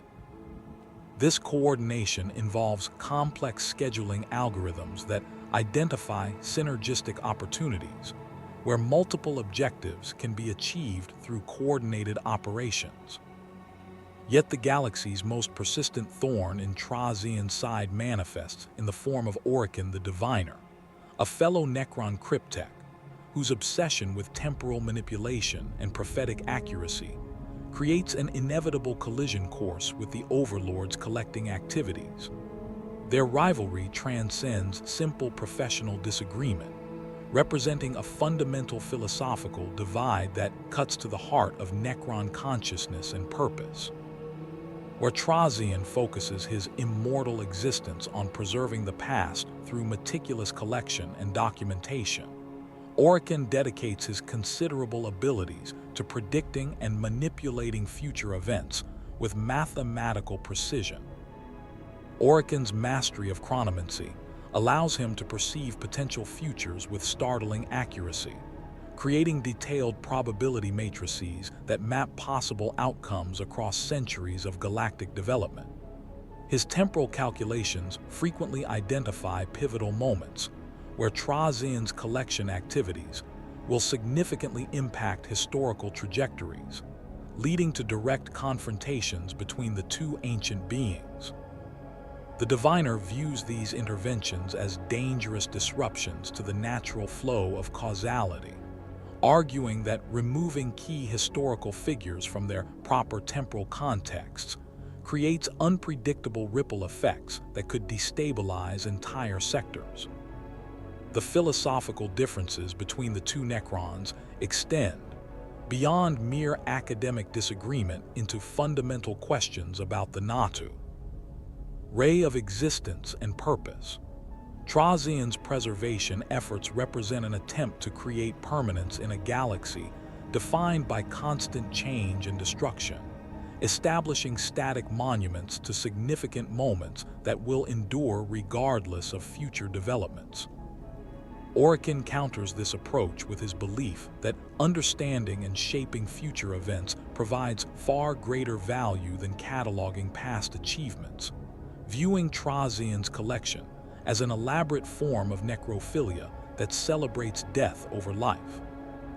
Their conflicts typically manifest through elaborate schemes of interference and counterinterference, with each combatant attempting to outmaneuver the other through superior planning and technological application. Orokin uses his prophetic abilities to identify Trazyn's future acquisition targets, positioning himself to disrupt collection operations through carefully timed interventions. The diviner might manipulate astropathic communication to redirect Imperial forces toward Trazyn's operational areas, or arrange for Eldar strike forces to arrive at collection sites moments before Necron acquisition teams complete their missions. Trazyn responds to these interventions through his own sophisticated counterintelligence operations, deploying false information and probability shadows designed to mislead Orokin's divination attempts. The Overlord creates elaborate deception schemes involving multiple fake acquisition targets, forcing the diviner to spread his resources across numerous potential intervention points, while concealing his true objectives within layers of misdirection. These operations require extensive coordination between Trazyn's intelligence networks and his military forces, with timing measured in microseconds to exploit brief windows of opportunity when Orokin's attention focuses elsewhere. The technological arms race between the two Necrons has produced innovations in temporal manipulation and probability mathematics that advance Necron science far beyond its original parameters. Orokin's development of quantum uncertainty generators creates localized zones where cause and effect relationships become fluid, preventing Trazyn's collection teams from establishing stable temporal stasis fields around their targets. Trazyn counters with probability anchor devices that lock specific outcomes into place regardless of external manipulation attempts, creating fixed points in space-time that resist even the most sophisticated chronomantic techniques. Their rivalry occasionally escalates into direct military confrontation when diplomatic solutions and technological countermeasures prove insufficient to resolve their differences. These battles demonstrate the full scope of both combatants' capabilities, with Orokin's mastery of temporal manipulation, creating battlefield conditions that shift constantly through different time streams. The diviner can accelerate specific units to superhuman speeds while slowing enemy forces to near immobility, creating tactical advantages that conventional military doctrine cannot address effectively. Trazyn's response involves deploying specialized Lichguard units, equipped with temporal stabilization equipment that maintains consistent time flow within localized areas. These elite warriors advance through Orokin's time distortion fields while maintaining normal combat effectiveness, their hyperphase swords and dispersion shields proving equally effective regardless of temporal manipulation effects. The Overlord's tactical approach emphasizes overwhelming force, concentrated at specific points, rather than attempting to match Orokin's temporal manipulation capabilities across the entire battlefield. The collateral damage from their conflicts extends far beyond the immediate participants, affecting entire star systems as temporal distortions and probability fluctuations cascade through local space-time. Imperial worlds caught between their schemes experience unexplained phenomena, including time loops, causality inversions, and probability storms that defy rational explanation. Planetary populations find themselves reliving the same day repeatedly, aging backwards, or experiencing multiple contradictory versions of the same events simultaneously. These temporal anomalies create significant challenges for imperial authorities, attempting to maintain order and coherent record-keeping within affected systems. Administratum clerks struggle to file reports about events that occur in multiple contradictory versions, while Imperial Guard commanders find their tactical plans disrupted by battlefield conditions that change retroactively. The Ecclesiarchy declares many affected worlds to be suffering from demonic incursions, launching purification campaigns that target symptoms rather than addressing the underlying temporal manipulation causing the disturbances. Beyond his ongoing feud with Orokin, Trazyn faces considerable opposition from other Necron nobles. Who view his collecting activities as frivolous diversions from their species' rightful destiny of galactic reconquest. These critics argue that his preservation efforts represent a fundamental betrayal of Necron supremacy, elevating inferior organic species to positions of honor within his galleries that should be reserved for Necron achievements and artifacts. The debate reflects deeper philosophical divisions within Necron society about their proper role in the galaxy and their relationship with younger races. Overlord Zondrek of the Sodek dynasty represents one of the most vocal critics of Trazyn's methods, though his opposition stems from different motivations than those of his more conventional peers. Zondrek's damaged memory engrams cause him to perceive the current galaxy as still existing during the war in heaven, viewing human and Xenos forces as rebellious Necronter subjects rather than legitimate independent civilizations. From his perspective, Trazyn's preservation of these rebels constitutes treason against the Necron crown, requiring immediate correction through proper military intervention. The criticism from Zondrek proves particularly frustrating for Trazyn, because it comes from a fellow noble whose tactical brilliance and strategic acumen command respect throughout the Necron hierarchy. Zondrek's military campaigns demonstrate consistent success against Imperial and Xenos forces, lending credibility to his arguments about proper Necron priorities and methods. His condemnation of Trazyn's collecting activities carries weight within dynastic councils, creating political pressure that the Overlord must address through careful diplomacy and strategic alliance building. Overlord Anraker, the Traveler, presents a different form of opposition, based on his mission to awaken dormant tomb worlds and unite the Necron species under centralized leadership.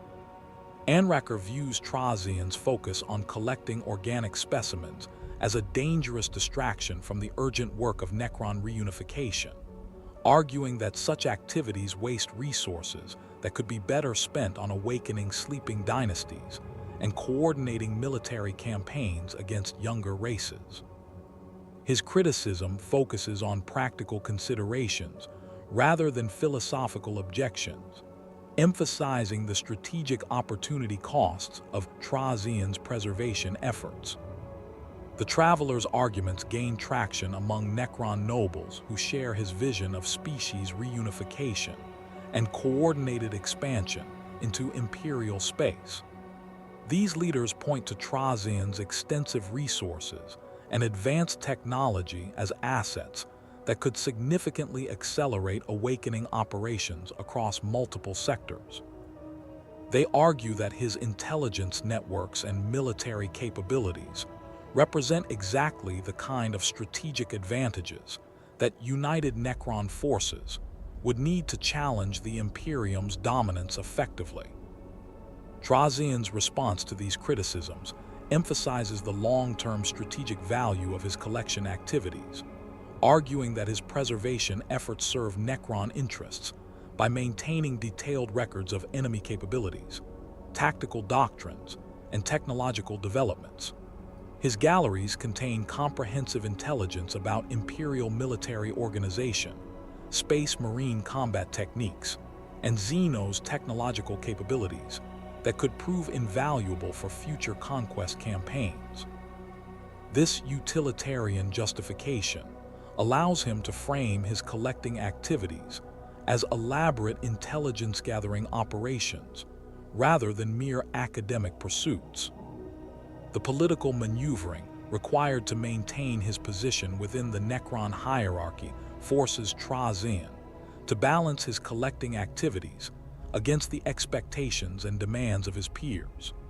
He carefully selects public acquisition targets that demonstrate clear military or intelligence value, while pursuing his more esoteric collection goals through covert operations that avoid dynastic scrutiny.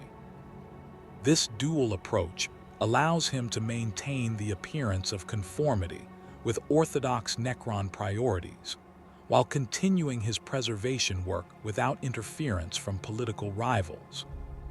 Imperial forces across multiple sectors have begun to recognize patterns in the mysterious disappearances and unexplained phenomena that mark Trazyn's collection activities.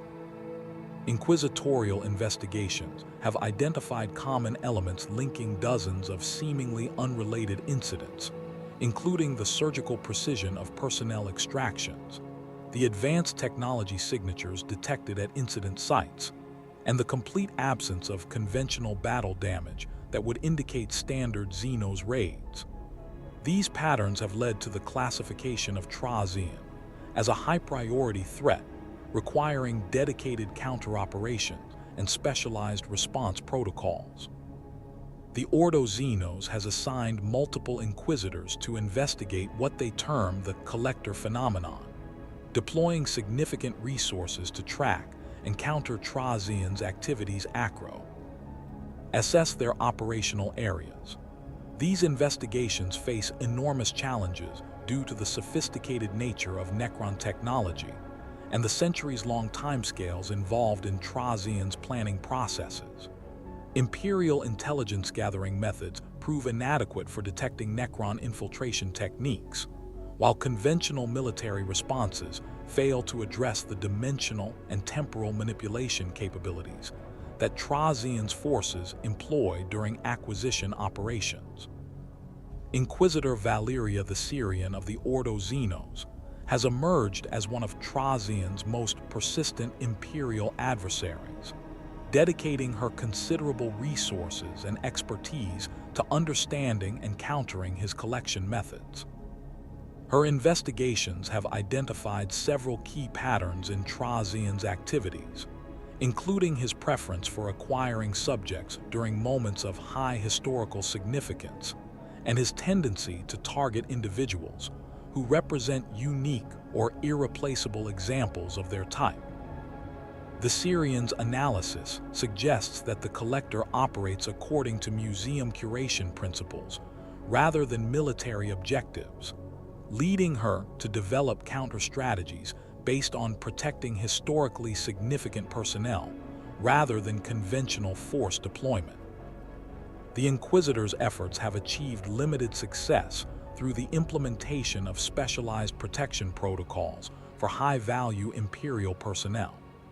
These measures include temporal stabilization devices that prevent stasis field deployment, dimensional anchor systems that block phase shift infiltration, and psychic detection networks that can identify Necron presence through their null field signatures.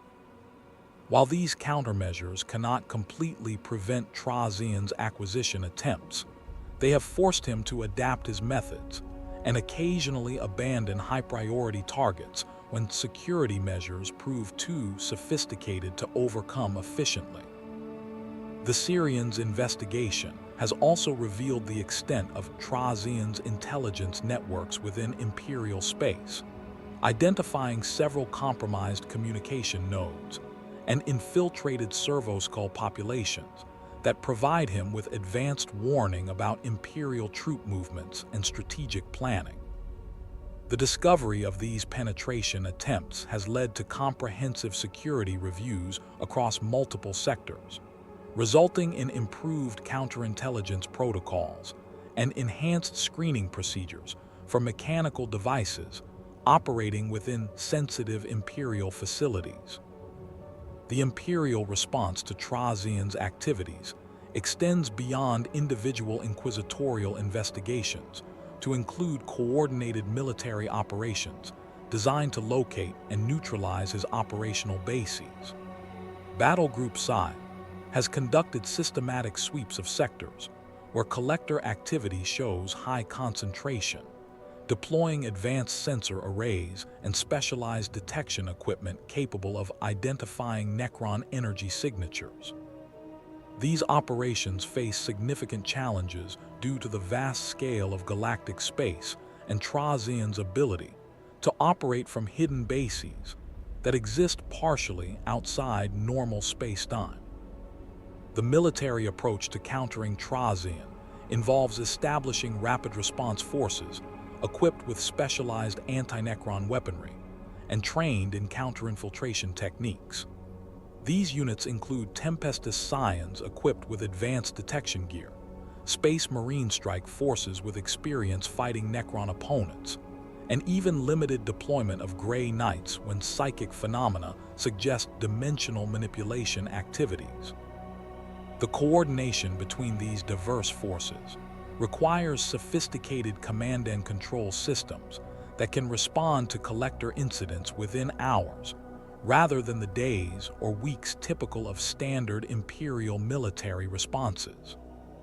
Eldar Farseers represent perhaps the most sophisticated opposition to Trazyn's collecting activities, their precognitive abilities allowing them to identify acquisition attempts before they occur and deploy countermeasures that exploit their superior understanding of temporal mechanics. The Eldar approach to opposing the Collector focuses on protecting pivotal historical moments from disruption, rather than preventing specific acquisitions, recognizing that Trazyn's removal of key figures from their proper temporal contexts could create cascade effects that alter the course of galactic history in unpredictable ways. Farseer Eldrad Ulthran of Craftworld Ulthway has personally intervened in several of Trazyn's major acquisition attempts, using his mastery of divination and temporal manipulation to create probability barriers that prevent successful specimen extraction. Eldrad's interventions typically involve subtle manipulations of causality that ensure target subjects remain in locations where Trazyn's forces cannot reach them, without triggering larger conflicts that would draw unwanted attention from Imperial authorities or other Xenos factions. The Eldar understanding of the webway provides them with advantages in countering Trazyn's dimensional manipulation techniques, allowing their forces to appear at collection sites through routes that bypass normal spacetime entirely.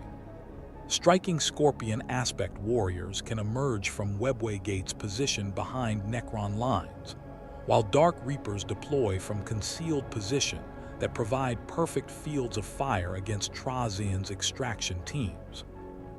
These tactical advantages allow relatively small Eldar forces to disrupt much larger Necron operations through superior positioning and timing. The philosophical motivations driving Eldar opposition to Trazyn extend beyond simple territorial disputes to encompass their species' broader understanding of fate and destiny. Eldar Farseers view the galaxy's future through the lens of probability and potential, recognizing that certain individuals and events serve as crucial nexus points that determine the trajectory of entire civilizations. Trazyn's removal of these pivotal figures threatens to create temporal paradoxes and causality loops that could destabilize the fabric of reality itself, potentially triggering catastrophic consequences that extend far beyond the immediate effects of his collection activities. The complexity of Eldar opposition to Trazyn manifests through multi-layered strategies that operate across different temporal scales simultaneously. Short-term interventions focus on preventing specific acquisitions through direct military action or subtle manipulation of circumstances surrounding target subjects. Medium-term operations involve seeding false information into Trazyn's intelligence networks to misdirect his attention toward less significant targets while protecting truly crucial historical figures. Long-term strategies include manipulating the broader flow of galactic events to reduce the number of collection opportunities available to Trazyn, while strengthening the defenses around historically significant individuals and locations. The ongoing nature of these conflicts creates a complex web of action and reaction that spans centuries, with each side adapting their methods in response to the other's evolving capabilities. Trazyn's development of probability shadow generators forces Eldar Farseers to employ increasingly sophisticated divination techniques, while Eldar temporal manipulation countermeasures drive innovation in Necron chronomancy and dimensional science. This technological and tactical evolution ensures that the conflict between the Collector and his various adversaries continues to escalate in complexity and sophistication, creating an eternal game of strategy that plays out across the breadth of galactic space and time. The acquisition of the entire 15th Ventrilian Nobles Regiment during the Siege of Solemnace represents one of Trazyn's most audacious collection operations, requiring precise timing and technological coordination that pushed even Necron capabilities to their limits. The siege itself had raged for 18 months across the fortress world's primary continent, with the Ventrilian nobles serving as the spearhead of the Imperial counteroffensive against a massive Orc WAAGH that had overrun 3 neighboring systems. The regiment's aristocratic officers and veteran troopers had distinguished themselves through months of brutal urban warfare, their disciplined formations and superior equipment gradually pushing the greenskin invaders back from the planet's critical infrastructure. Trazyn's interest in the Ventrilian nobles stemmed from their unique position as one of the few remaining regiments that maintained pre-unification Terra military traditions, their ceremonial uniforms and combat doctrines preserving elements of ancient Terran warfare that had survived the Emperor's conquest of humanity's birthworld. The regiment's officers carried weapons that dated back to the Age of Strife, their plasma pistols and power swords bearing maker marks from forge complexes that had been destroyed millennia ago. Their battle standards displayed heraldry that predated the Imperial Aquila, making them living repositories of human military history that would be impossible to replace once lost to the grinding attrition of Imperial warfare. The extraction operation required Trazyn to coordinate the deployment of multiple Necron forces across a battlefield spanning hundreds of square kilometers, with timing measured in microseconds to ensure complete success. His intelligence networks had identified the exact moment when the Ventrilian nobles would advance through the ruins of Solemnace Prime's commercial district, their formation compressed into a relatively small area by the urban terrain. Canoptech spiders had spent weeks positioning specialized stasis field generators throughout the ruins, their constructs disguised as debris and wreckage to avoid detection by Imperial reconnaissance sweeps. The activation sequence began as Colonel Mordian Ventry. Leus raised his ancestral power sword to signal the final assault on the Orc stronghold. Temporal stasis fields erupted simultaneously across a 3-kilometer front, freezing over 4,000 Imperial Guardsmen in perfect formation as they charged toward enemy positions. The energy requirements for maintaining such extensive stasis coverage forced Trazyn to tap directly into Solemnace's primary power grid, creating detectable gravitational distortions that Imperial sensors registered as localized space-time anomalies. The aftermath of the extraction left Orc defenders facing empty air, where moments before they had confronted a regiment-strength assault. The Greenskins' simple minds struggled to process the sudden disappearance of their enemies, with many Orcs assuming the Hummies had turned invisible through some form of sneaky trickery. Imperial Command initially attributed the regiment's disappearance to a catastrophic teleportation accident, launching extensive search operations across multiple star systems, while never suspecting that their missing soldiers now stood in eternal formation within Trazyn's galleries. The preservation of the entire regiment required constructing specialized display chambers that could accommodate their massive formation, while maintaining the precise environmental conditions necessary for long-term stasis. The Ventrilian nobles occupy a gallery complex spanning several square kilometers, their ranks arranged exactly as they appeared at the moment of capture. Colonel Ventrilius remains frozen with his sword raised high, his weathered features displaying the grim determination that made him one of the regiment's most decorated officers. Behind him, company commanders maintain their positions in the formation, their voxcasters still transmitting final orders that will never reach their intended recipients. The theft of the clone Lord Fabius Bile from under the noses of the Emperor's children required infiltrating one of the most paranoid and security-conscious Chaos Space Marine warbands in the galaxy.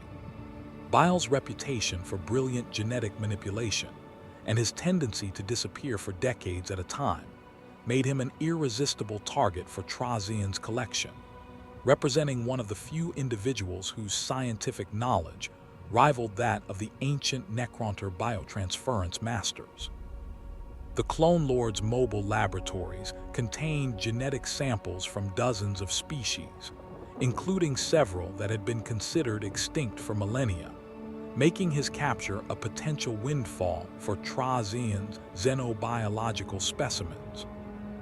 The operation's complexity stemmed from Bile's constant movement between different laboratory facilities and his employment of multiple body doubles created through his own cloning techniques.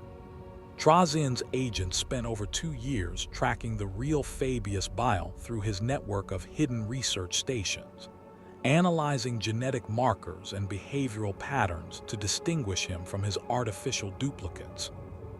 The Clone Lord's paranoia extended to employing different doubles for different types of meetings, with some clones programmed to believe they were the original Bile, while others served as obvious decoys designed to draw attention away from their creator's true activities. The breakthrough came when Trazyn's intelligence networks intercepted communications between Bile and a warband of Emperor's children, led by Lord Commander Eidolon. The messages revealed plans for a joint operation to raid an Imperial research facility on the agri-world of Thessatis, where Adeptus Mechanicus Genators had been conducting experiments with Xeno's DNA samples recovered from a space hulk. Bile's personal involvement in the raid indicated that the facility contained specimens of sufficient rarity to warrant his direct attention, providing Trazyn with the opportunity he needed to identify and capture the real Clone Lord. The extraction took place during the height of the Chaos assault on the research facility, with Emperor's Children Noise Marines providing devastating covering fire, while Bile's surgical servitors systematically looted the Genator laboratories.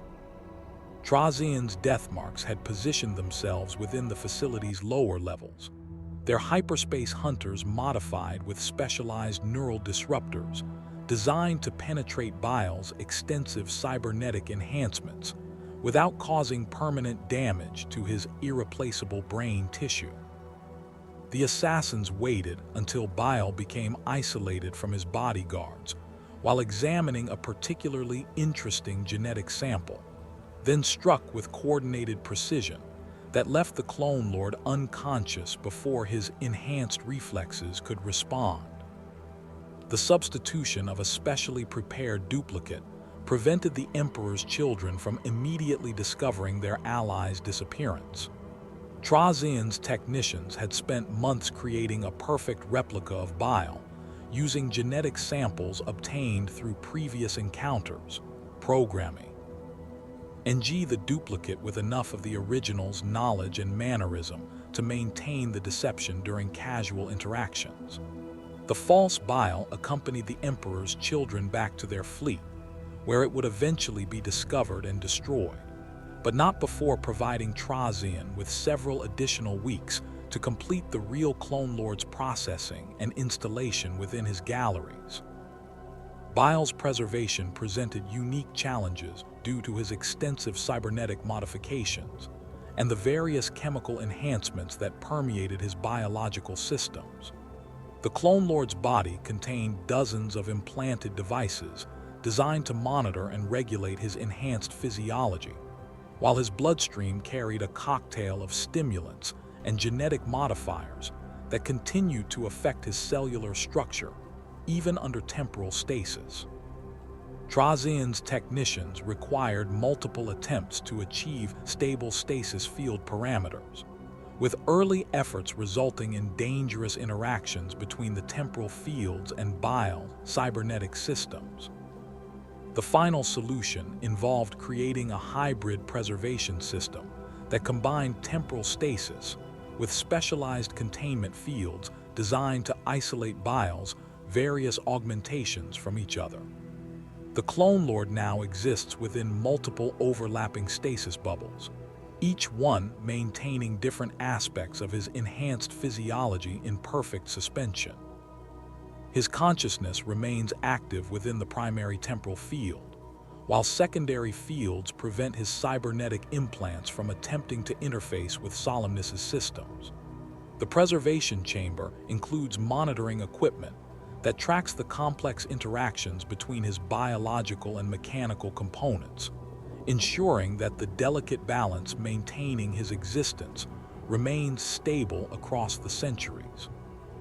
The daring extraction of Castellan Creed during the fall of Cadia represents perhaps Trazyn's most politically significant acquisition, removing one of the Imperium's greatest tactical minds at the moment when his leadership might have altered the course of the 13th Black Crusade.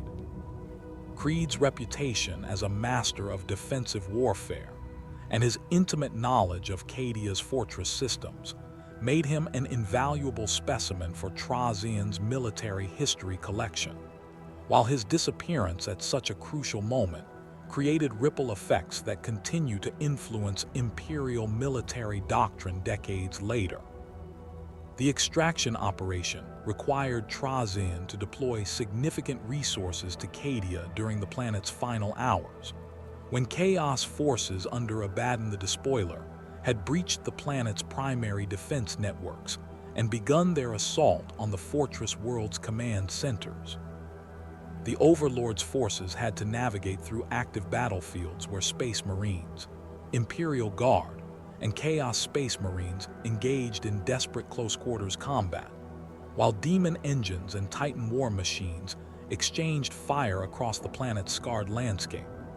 The operation's timing proved critical, as Trazyn needed to extract Creed before the planet's destruction, while avoiding detection by the numerous psychers and sorcerers whose abilities might have revealed his presence. Creed's location within the Kasser Kryn command bunker provided both opportunities and challenges for the extraction team. The fortress's massive ferrocrete walls and multiple defensive layers offered concealment for Trazyn's infiltration units, while the chaos of battle masked the energy signatures of their advanced equipment. However, the bunker's internal security systems included multiple redundant sensor arrays and automated defense turrets that could detect even phase-shifted intruders if their stealth systems experienced any malfunction. The presence of Commissar Yarrick and other high-ranking Imperial officers also created additional variables that had to be accounted for during the extraction planning. The actual capture occurred during a brief lull in the fighting, when Creed had withdrawn to his private quarters to review tactical reports from across the planet's defense network. Trazyn's Lichguard materialized within the chamber using dimensional phase technology, their sudden appearance catching the Castellan completely off guard, despite his legendary tactical awareness. Creed reached for his bolt pistol, but found his movement slowing as temporal stasis fields activated around him, his final expression showing not fear but professional interest in the advanced technology being employed against him. The substitution protocol involved replacing Creed with a sophisticated automaton designed to maintain the deception long enough for Trazyn's forces to complete their withdrawal from Cadia. The mechanical duplicate possessed enough of Creed's tactical knowledge and command presence to continue directing the planet's defense for several additional hours, issuing orders that maintained unit cohesion during the final stages of the battle. The Autumn. Atone's eventual destruction during Cadia's collapse ensured that no evidence of the substitution survived, leaving Imperial historians to debate the circumstances surrounding Creed's final hours, without ever suspecting the truth of his disappearance. The implications of Creed's removal extend far beyond the immediate tactical situation on Cadia, affecting Imperial military doctrine and defensive strategies across multiple sectors. His absence during the Fortress World's final hours prevented the implementation of several contingency plans that might have allowed more Imperial forces to escape the planet's destruction. The loss of his strategic insights also deprived the Imperium of one of its most experienced fortress warfare specialists, at a time when Chaos forces were launching coordinated assaults against multiple fortified worlds throughout the Cadian Gate region. Creed's preservation within Trazyn's collection required specialized containment protocols due to his extensive knowledge of Imperial military secrets and classified defense information. The Castellan's consciousness remains active within his stasis field, his tactical mind continuing to analyze battlefield scenarios and develop defensive strategies that will never be implemented. His preservation chamber includes psychic dampening fields designed to prevent his strategic knowledge from being accessed through unauthorized means, while monitoring systems track his mental activity to ensure that his remarkable tactical abilities remain intact despite his temporal imprisonment. The acquisition of Tau Fire Caste Commanders represents a different category of collection challenge, requiring Trazyn to overcome the sophisticated sensor networks and rapid response capabilities that characterize Tau military doctrine.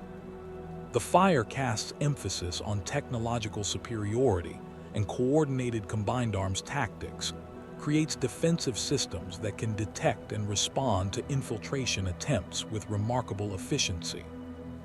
Their battlesuits' advanced sensor arrays and AI-assisted targeting systems can identify even phase-shifted intruders through quantum signature analysis, while their mobility allows them to reposition rapidly when threatened.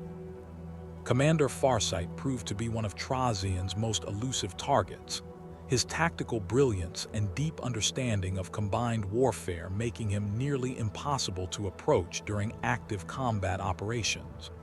The commander's custom battlesuit incorporated experimental technology that created localized interference fields around his position, disrupting the quantum coherence necessary for temporal stasis field deployment. His bodyguard of veteran crisis suit pilots maintained overlapping fields of fire that could eliminate threats from multiple directions simultaneously, while his tactical doctrine emphasized constant movement that prevented enemies from establishing fixed targeting solutions. The successful capture of Commander Brightsword during the Taros campaign required exploiting a brief window of vulnerability when his command cadre became separated from their supporting units during a tactical withdrawal. Trazyn's death marks had positioned themselves within the industrial ruins, where the Tau forces were conducting their fighting retreat, their weapons modified with pulse disruptor technology, reverse-engineered from captured Tau equipment. The specialized ammunition could penetrate battlesuit armor while delivering precisely calibrated energy bursts that overwhelmed the suit's life support systems without causing permanent damage to the pilot.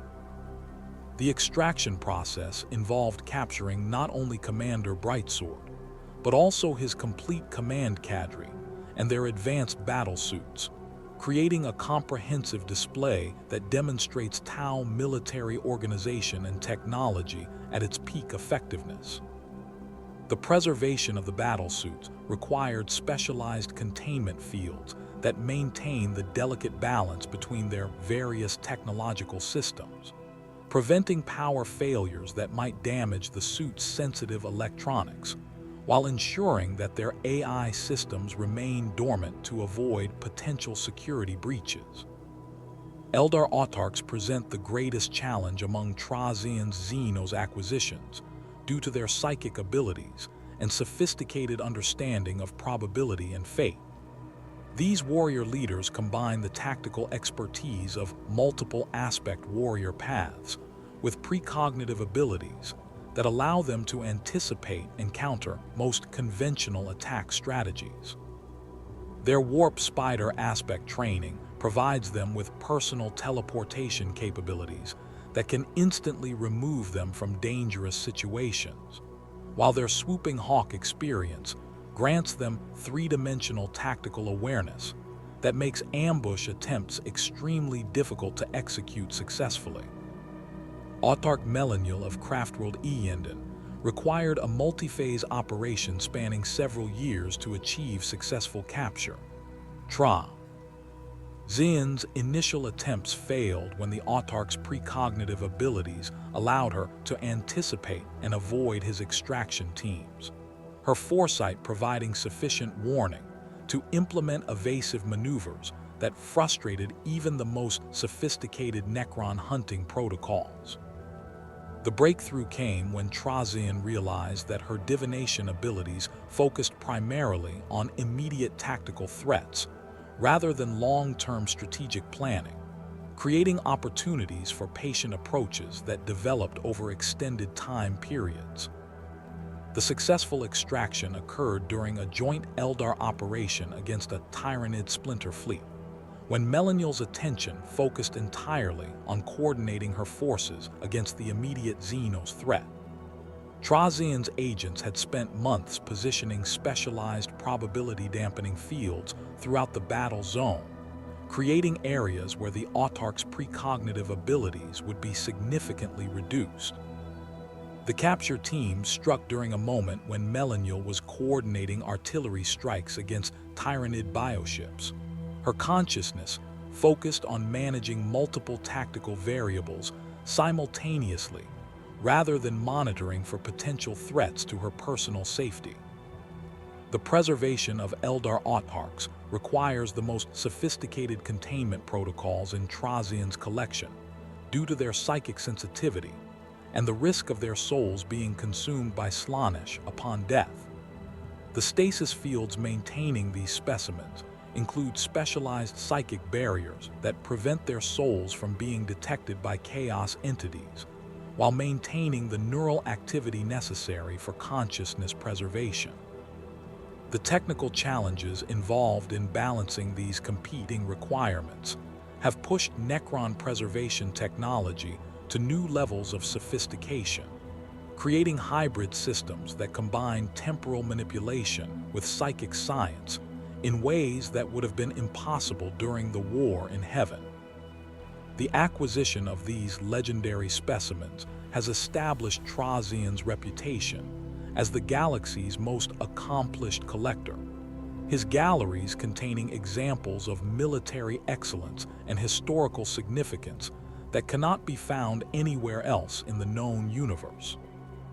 Each successful extraction demonstrates the evolution of his techniques and the increasing sophistication of his technological capabilities, while the growing complexity of his targets reflects his ambition to preserve the most significant figures and moments in galactic history for future study and analysis. The pragmatic nature of Trazyn's collecting activities occasionally requires him to form temporary alliances with the very forces he typically views as specimens for his galleries. These partnerships emerge from calculated assessments of mutual benefit rather than any genuine ideological alignment, with the Overlord demonstrating remarkable flexibility in his willingness to cooperate with Imperial forces when such arrangements serve his preservation goals. The complexity of these relationships reflects Trazyn's unique position within the galaxy's power structure, where his vast knowledge and technological capabilities make him a valuable ally, despite his fundamentally alien nature and disturbing collection practices. Imperial commanders who find themselves working alongside Trazyn discover an entity whose tactical acumen and strategic resources can prove invaluable during critical operations, even as they remain acutely aware of the risks inherent in trusting a being who views them as potential museum pieces. The Overlord's approach to these partnerships demonstrates sophisticated understanding of human psychology and Imperial military doctrine, allowing him to position himself as an indispensable ally while carefully concealing his true motivations and long-term objectives. His ability to provide crucial intelligence, advanced technology, and military support creates situations where Imperial forces find cooperation more beneficial than conflict, despite their natural revulsion toward Xenos entities. The most significant of these relationships has developed with Archmagos Dominus Belisarius Call, whose own obsession with technological preservation and archaeological recovery creates natural synergies with Trazyn's collection activities. Their initial contact occurred during Call's expedition to investigate the Pharos device on Satha, where both entities recognized their shared interest in preserving advanced technology from the galaxy's various lost civilizations. Call's willingness to work with Xenos entities, when such cooperation serves the greater good of technological advancement, provided the foundation for a relationship that has endured across several centuries of intermittent collaboration. The partnership between Trazyn and Call operates through carefully structured exchanges of information and resources that benefit both parties while maintaining plausible deniability for the Archmagos' continued cooperation with Imperial authorities. Call provides Trazyn with detailed intelligence about newly discovered archaeotech sites and planned Imperial excavation operations, allowing the Overlord to position his forces for optimal specimen acquisition opportunities. In return, Trazyn shares selected technological insights and occasionally provides access to specific artifacts within his collection that could advance Call's own research projects into dark age of technology systems and xenotech applications. Their collaboration during the recovery of the Cadian pylons demonstrated the potential effectiveness of their partnership when both entities focused their considerable resources on shared objectives. Call's understanding of Imperial bureaucracy and military logistics complemented Trazyn's advanced sensor technology and dimensional manipulation capabilities, allowing them to conduct archaeological operations within active war zones while avoiding detection by Imperial authorities who might object to such cooperation. The successful preservation of several intact pylon control systems provided both parties with invaluable research materials, while ensuring that crucial xenotech remained available for future study, rather than being destroyed by Imperial purification protocols. The relationship requires constant management due to the fundamental differences in their ultimate objectives and the political sensitivities surrounding Call's cooperation with Xeno's entities. The Archmagos must carefully balance his collaboration with Trazyn against the expectations of his peers within the Adeptus Mechanicus and the broader Imperial hierarchy, maintaining the appearance of orthodox behavior while pursuing research avenues that many would consider heretical. Trazyn, meanwhile, must resist his natural inclination to add such a remarkable specimen to his collection, recognizing that Call's continued freedom provides far greater long-term benefits than his preservation within the galleries of Solemnace. The practical aspects of their cooperation involve sophisticated communication protocols that allow secure information exchange without creating evidence that could compromise either party. Call utilizes modified servoskulls equipped with quantum encryption, devices to transmit data to predetermined locations where Trazyn's agents can retrieve it without direct contact. The Overlord responds through carefully placed archaeological discoveries that provide Call with access to specific technologies or information, while maintaining the appearance of fortunate coincidence rather than deliberate cooperation. Their shared interest in standard template construct fragments has produced several joint operations where both entities pool their resources to acquire and study these invaluable relics of humanity's golden age. Call's expertise in Imperial technology and manufacturing processes combines with Trazyn's advanced preservation techniques to ensure that recovered SDC data remains intact and accessible for analysis. These collaborations require careful coordination to avoid triggering Imperial security responses that might compromise their operations, with both parties maintaining extensive cover stories and false documentation to explain their presence at sensitive archaeological sites. The theological implications of their partnership create additional complications for Call, whose cooperation with Xeno's entities contradicts fundamental Mechanicus doctrine regarding the purity of knowledge and the sanctity of human technology. The Archmagos justifies his actions through complex theological arguments that frame Trazyn as a repository of sacred knowledge, rather than a Xeno's threat, arguing that the preservation of archaeotech serves the Omnissiah's greater purpose regardless of the entity responsible for its protection.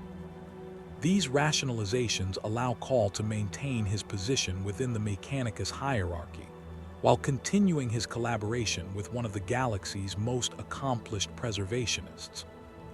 The intelligence sharing between Trazyn and Call extends beyond simple archaeological information to include broader strategic assessments of threats to historically significant sites and artifacts. Call's access to Imperial military communications and strategic planning documents provides Trazyn with advanced warning of potential threats to his collection sites, while the Overlord's extensive sensor networks and intelligence-gathering capabilities offer Call insights into Xeno's activities that might affect his own research projects. This mutual intelligence support has prevented the loss of several important archaeological sites to Imperial purification operations or Xeno's raids. Space Marine chapters present more complex challenges for temporary alliance arrangements due to their enhanced suspicion of Xeno's entities and their rigid adherence to Imperial doctrine regarding alien threats. However, Trazyn has successfully negotiated limited cooperation agreements with several chapters when their interests align with his preservation goals, particularly in situations involving threats to historically significant battlefields or archaeological sites.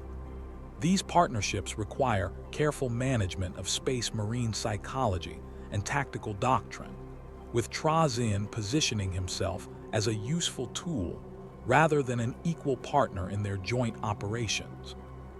The Iron Hands chapter has proven most amenable to temporary cooperation due to their pragmatic approach to warfare and their appreciation for advanced technology.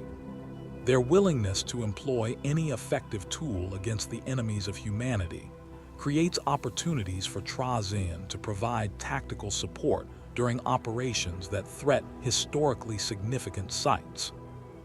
The chapter's extensive cybernetic modifications also make them more comfortable working alongside obviously artificial entities, reducing the psychological barriers that complicate cooperation with more orthodox Astartes forces. Commander Carden Stronos of the Iron Hands 10th Company has participated in several joint operations with Trazyn's forces during campaigns against Orc-Wallog that threatened to overrun ancient battlefield sites containing irreplaceable historical artifacts. The Space Marine's tactical expertise and the chapter's advanced weaponry complement Trazyn's sophisticated intelligence gathering and dimensional manipulation capabilities, creating combined arms operations that achieve objectives impossible for either force operating independently. Stronos' pragmatic acceptance of Xeno's cooperation, when it serves Imperial interests, provides a model that Trazyn has attempted to replicate with other chapter commanders. The Salamanders chapter's dedication to protecting civilian populations creates different opportunities for cooperation when Trazyn's preservation interests align with their humanitarian objectives. The chapter's emphasis on defensive warfare and their willingness to accept heavy casualties to protect innocent lives resonates with Trazyn's own commitment to preserving significant historical figures and cultural artifacts. Their joint operations typically involve defending population centers or cultural sites against Xeno's raiders or chaos incursions, with Trazyn providing advanced defensive technologies, while the Salamanders contribute their expertise in urban warfare and civilian protection protocols.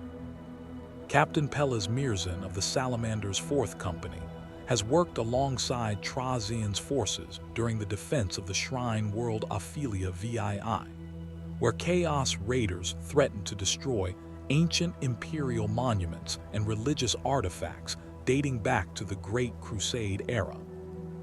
The combined operation successfully preserved several irreplaceable historical sites while evacuating civilian populations to safety, demonstrating the potential effectiveness of carefully managed cooperation between Space Marine forces and Trazyn's collection operations. The captain's personal commitment to protecting imperial cultural heritage provided common ground that overcame his natural suspicion of Xeno's entities. The Blood Ravens chapter's obsession with recovering lost knowledge and ancient artifacts creates natural synergies with Trazyn's preservation activities, though their tendency to appropriate discovered relics for their own use sometimes conflicts with his collection goals. The chapter's extensive libraries and research facilities make them valuable partners for analyzing recovered archaeotech and historical documents, while their expertise in operating within politically sensitive environments helps manage the diplomatic complications that arise from cooperation with Xeno's entities. Their joint operations typically focus on recovering knowledge rather than preserving specific individuals, reducing the ethical conflicts that might arise from more typical collection activities. Chief Librarian Isidore Akio has collaborated with Trazyn during several archaeological expeditions to Space Hulk sites, where ancient imperial vessels contain irreplaceable historical records and technological artifacts. The librarian's psychic abilities complement Trazyn's advanced sensor technology in detecting and analyzing archaeotech sites, while the chapter's expertise in space Hulk operations provides tactical capabilities that even advanced Necron technology cannot fully replicate. These partnerships require careful management of the blood, Raven's tendency to claim discovered artifacts for their own use, with Trazyn often accepting partial access to recovered materials in exchange for the chapter's cooperation and expertise. The delicate balance between cooperation and collection creates ongoing tension in all of Trazyn's alliance relationships, as his partners remain acutely aware that their usefulness as allies may not prevent their eventual acquisition as specimens. This awareness influences their behavior during joint operations, with Imperial commanders maintaining heightened security protocols and escape plans that account for the possibility of betrayal by their Xenos ally. The psychological stress of working alongside an entity who views them as potential museum pieces affects unit morale and tactical decision-making, requiring careful management to maintain operational effectiveness. Trazyn's approach to managing these relationships demonstrates sophisticated understanding of his partner's psychology and motivations, allowing him to maintain their cooperation while gradually positioning himself for potential future acquisitions. His behavior during joint operations emphasizes his value as an ally while subtly gathering intelligence about his partner's capabilities, weaknesses, and behavioral patterns that could prove useful if circumstances require their capture. The Overlord maintains detailed psychological profiles of all his alliance partners, tracking their tactical preferences, personal relationships, and potential vulnerabilities that might be exploited during future collection operations.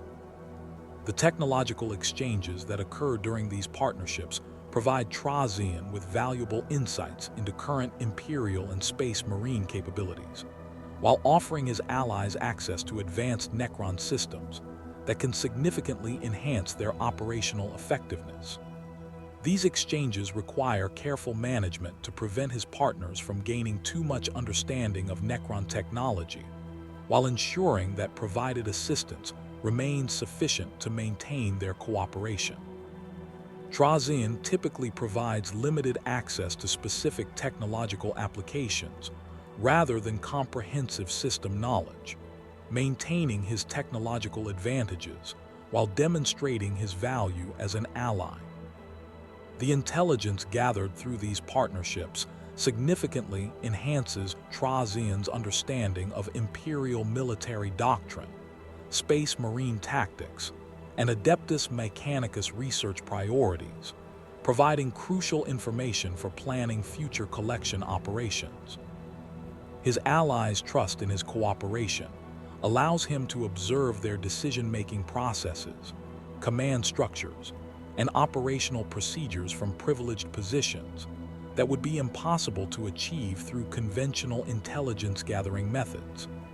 This access to insider information has proven invaluable for identifying potential acquisition targets and developing strategies for approaching them without triggering defensive responses.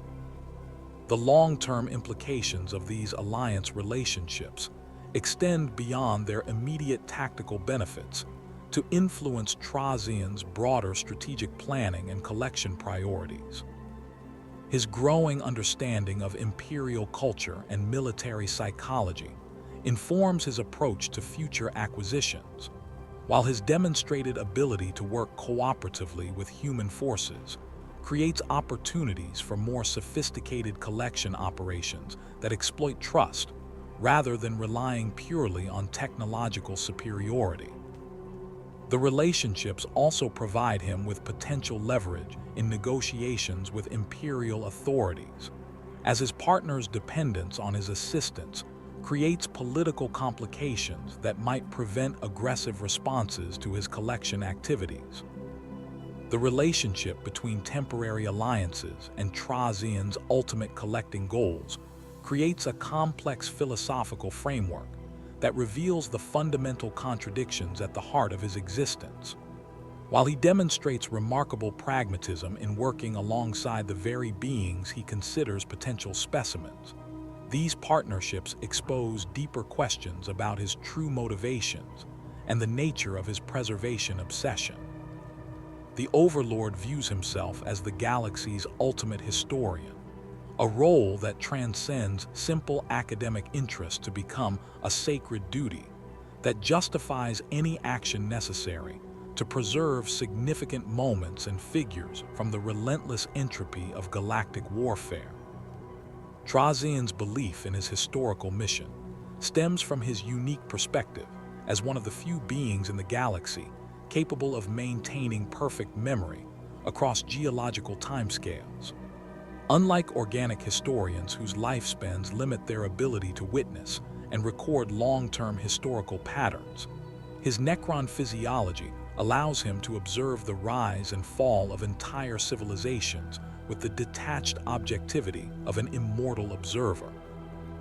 This temporal advantage creates what he perceives as both an opportunity and an obligation to serve as the galaxy's permanent archivist, ensuring that crucial knowledge and specimens survive regardless of the political upheavals and military conflicts that consume shorter-lived species.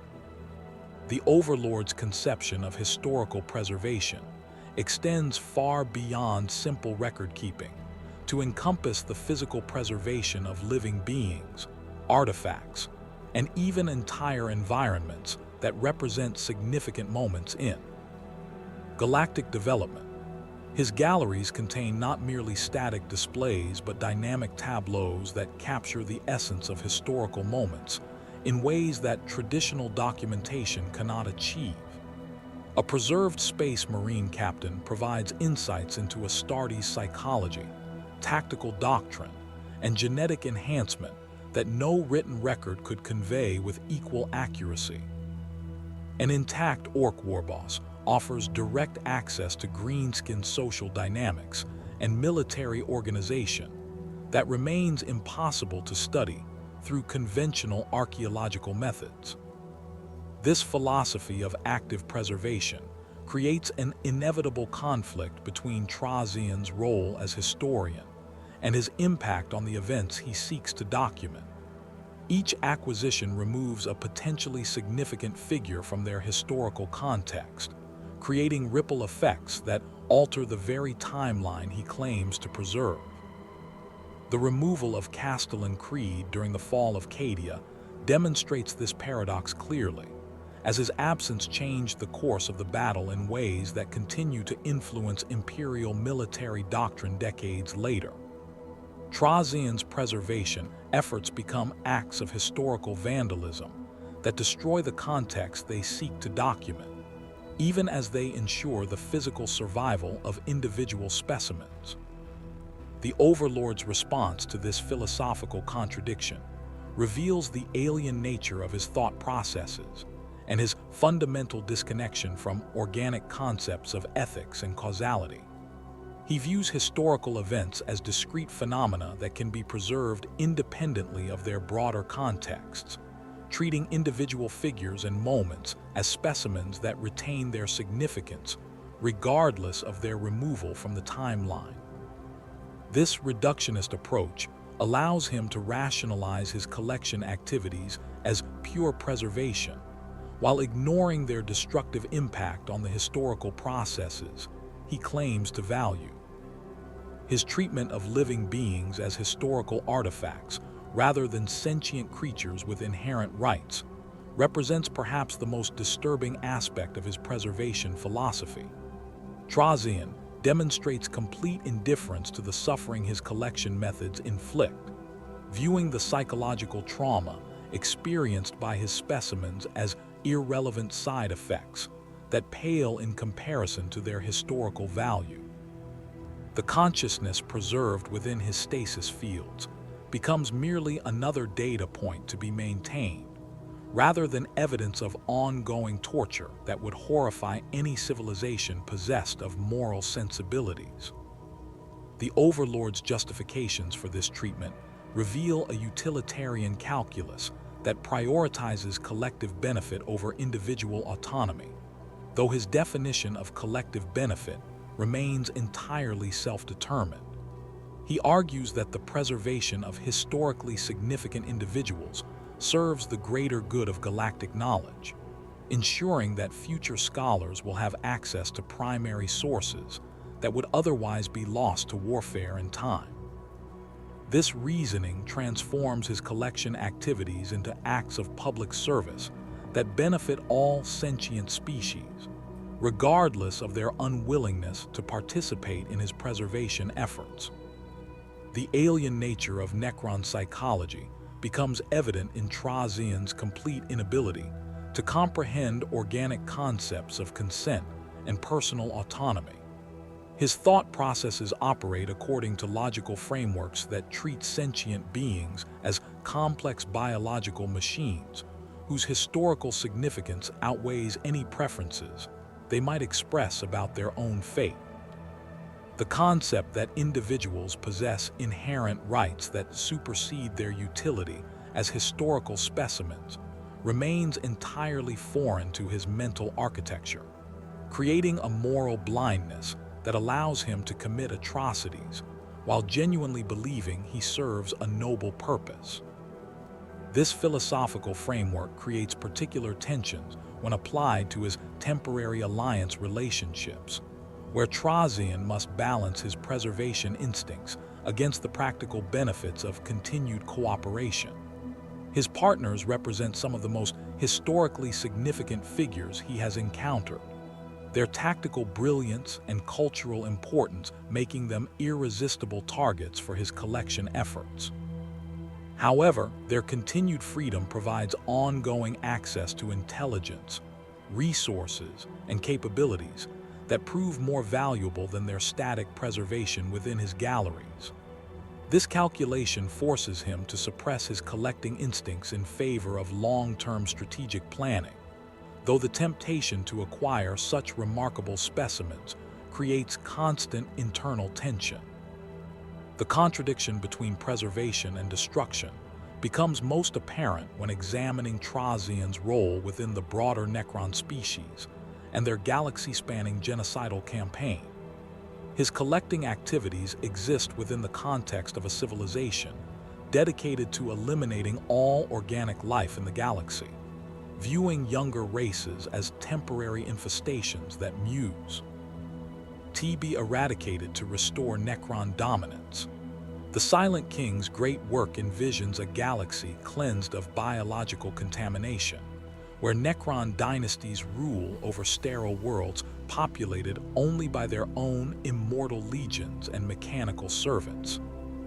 Trazyn's preservation of organic specimens directly contradicts this ultimate objective, creating a philosophical schism that separates him from his own species' fundamental purpose. His galleries celebrate the diversity and achievement of the very beings his fellow Necrons seek to destroy, preserving examples of human ingenuity, Eldar artistry, and Orc vitality that demonstrate the richness of organic civilization. This contradiction forces him to operate in ideological isolation from his peers, pursuing goals that many would consider treasonous to Necron supremacy, while maintaining the political alliances necessary to continue his collection activities. The Overlord's attempts to reconcile these competing philosophies reveal the depth of his psychological transformation during the Great Sleep, and the extent to which his consciousness has diverged from orthodox Necron thinking. He argues that his preservation efforts serve Necron interests by maintaining detailed records of enemy capabilities and cultural patterns that will prove valuable for future conquest campaigns. This utilitarian justification allows him to frame his collecting activities as elaborate intelligence-gathering operations rather than celebrations of organic achievement. though the distinction remains largely semantic rather than substantive. His collection methods demonstrate a sophisticated understanding of the cultures he studies, revealing an appreciation for organic achievement that extends far beyond simple academic interest. The care with which he preserves not only individual specimens, but also their cultural contexts, suggests genuine respect for the civilizations he documents, even as he participates in their systematic destruction through his broader role within Necron society. This appreciation creates additional psychological tension as he observes the gradual elimination of the very cultures he has devoted millennia to studying and preserving. The obsessive nature of Trazyn's collecting activities has become both his greatest strength and most exploitable weakness, creating patterns of behavior that sophisticated enemies can predict and potentially manipulate. His reputation as the galaxy's premier collector makes him a target for those seeking to exploit his predictable responses to historically significant events and figures. Oricon the Diviner has successfully disrupted multiple collection operations by anticipating Trazyn's interests and positioning countermeasures at likely acquisition sites, while Imperial forces have begun using historically significant personnel as bait to draw him into prepared ambush positions. The psychological compulsion driving his preservation efforts operates according to patterns that remain consistent across centuries of collection activities, making his behavior predictable despite his considerable intelligence and tactical flexibility. His inability to resist acquiring truly exceptional specimens creates vulnerabilities that enemies can exploit through careful manipulation of circumstances surrounding potential targets. The presentation of irresistible collection opportunities can override his normally cautious operational planning, leading him to take risks that more rational analysis would reject as unacceptable. This compulsive aspect of his personality reflects deeper psychological damage caused by the biotransference process and the extended period of the Great Sleep, creating obsessive behavioral patterns that provide structure and meaning to his immortal existence. The collecting activities serve as a form of psychological anchor that prevents the complete dissolution of identity that affects many awakened Necrons, though they also create dependencies that limit his tactical flexibility and strategic options. His need to acquire significant specimens becomes a driving force that shapes his decision-making processes and influences his broader strategic planning in ways that more balanced individuals might consider irrational. The relationship between obsession and identity becomes particularly evident when examining how Trazyn's collecting activities define his role within both Necron society and the broader galactic community. His reputation as the Infinite Collector provides him with a unique identity that distinguishes him from other Necron overlords while creating expectations and behavioral patterns that constrain his actions. The maintenance of this identity requires continued collecting activities that demonstrate his expertise and dedication to preservation, creating a feedback loop that reinforces his obsessive behaviors while making them increasingly central to his sense of self. The practical implications of his psychological dependency extend beyond personal identity issues to affect his strategic planning and resource allocation decisions. The need to maintain and expand his collection influences his military deployments, diplomatic initiatives, and technological development priorities in ways that might not serve broader Necron interests or even his own long-term survival. Resources that could be devoted to strengthening Solemnace's defenses or expanding his territorial holdings instead go toward collection operations that provide prestige and psychological satisfaction, but limited strategic value. The vulnerability created by his predictable obsessions becomes most apparent during confrontations with enemies who understand his psychological profile and can exploit his compulsive behaviors. The presentation of false acquisition opportunities can draw his forces away from more important objectives, while threats to his existing collection can force him to commit resources to defensive operations that leave other interests unprotected. These manipulations succeed because they target the emotional and psychological foundations of his identity, rather than purely rational strategic calculations, exploiting weaknesses that exist outside the normal parameters of military planning and tactical analysis.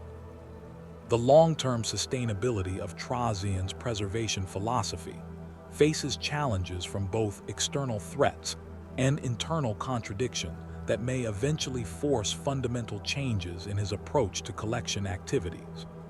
The galaxy's increasing militarization and the growing sophistication of counter-Necron tactics reduce the number of viable acquisition opportunities, while increasing the resources required for successful operations.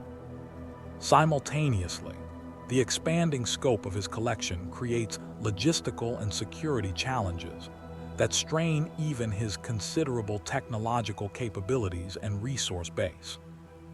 The preservation requirements for his existing specimens demand constant attention and resource allocation that limits his ability to pursue new acquisitions, creating opportunity costs that may eventually force difficult choices about collection priorities and preservation standards.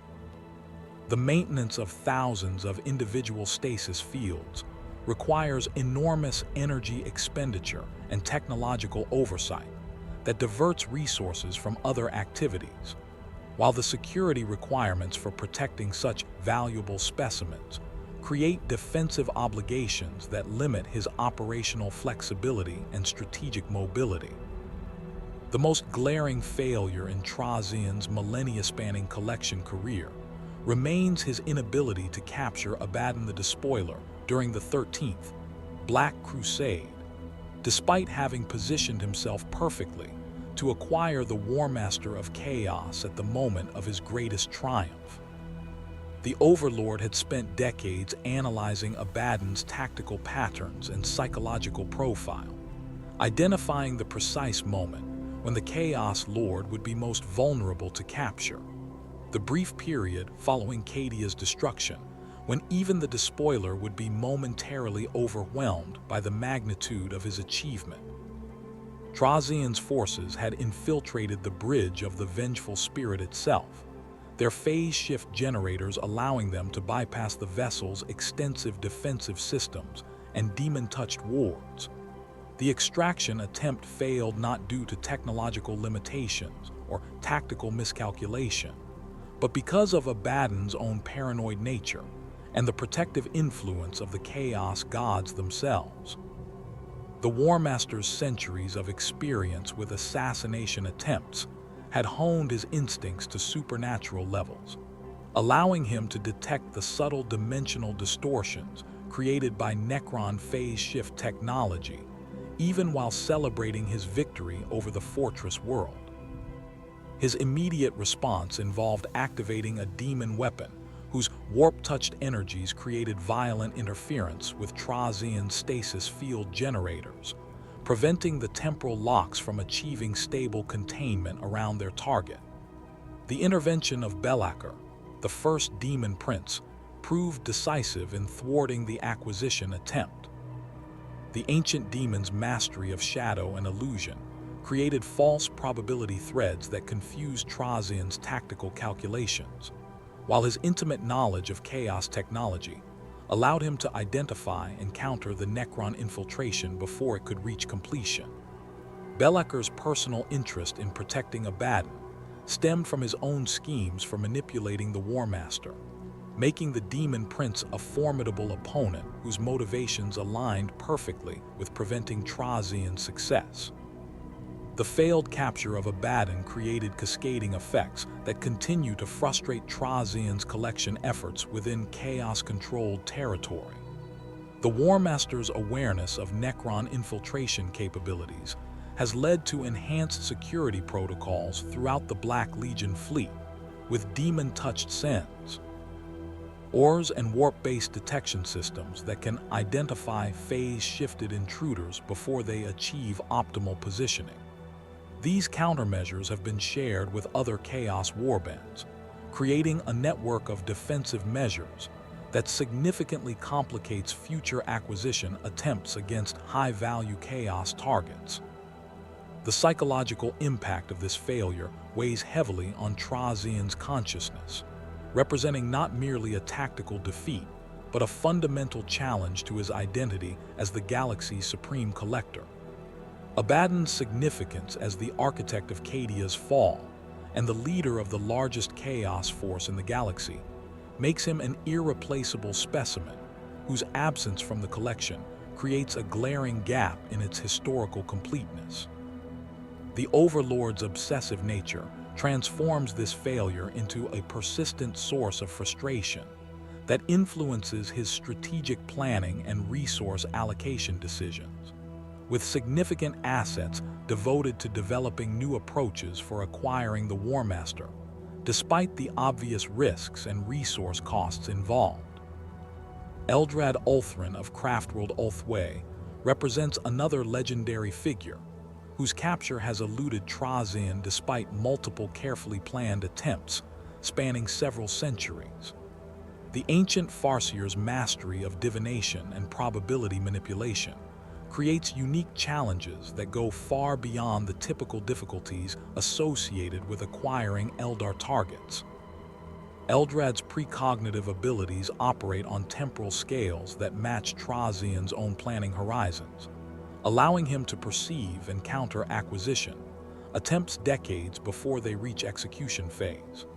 His understanding of the webway and its relationship to real space provides him with escape routes that exist outside normal space-time, making containment extremely difficult even when initial capture attempts succeed in overcoming his defensive measures.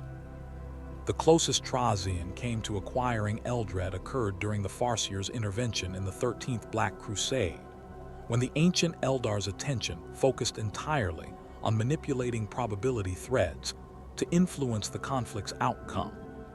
Trazyn's agents had positioned specialized probability-dampening fields throughout the Cadian system, creating zones where Eldrad's divination abilities would be significantly reduced while maintaining the appearance of natural warp storm interference.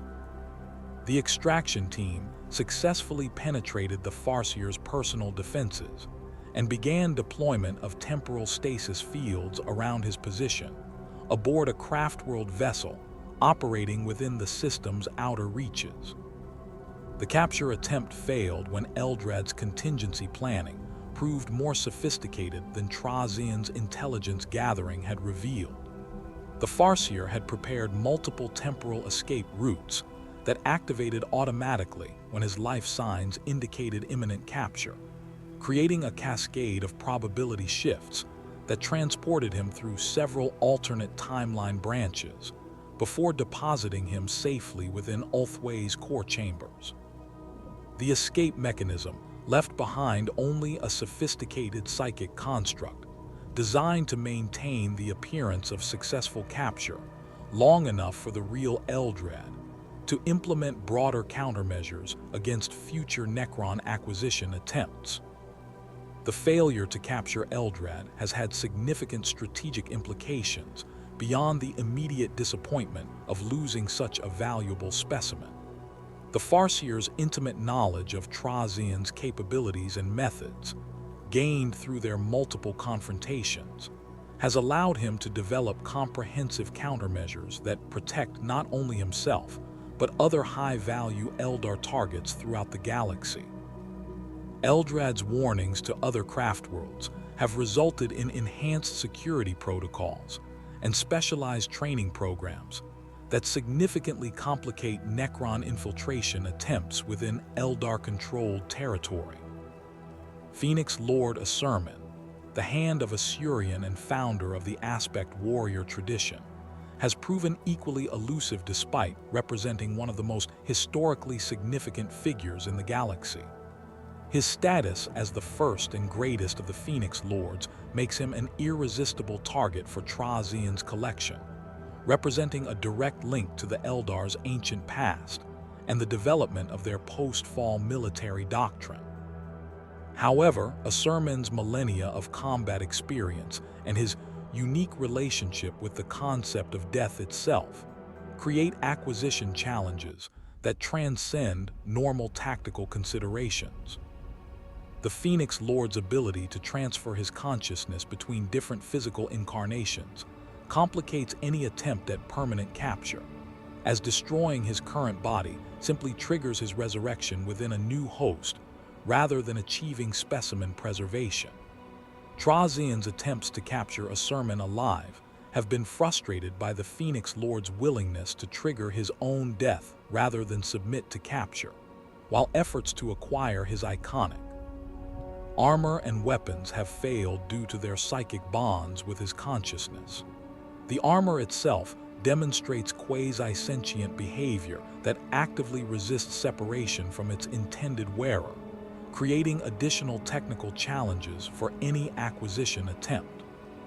The political ramifications of Trazyn's failed acquisition attempts extend far beyond simple tactical disappointments, creating diplomatic complications that affect his relationships with major galactic powers and influence their strategic responses to his activities.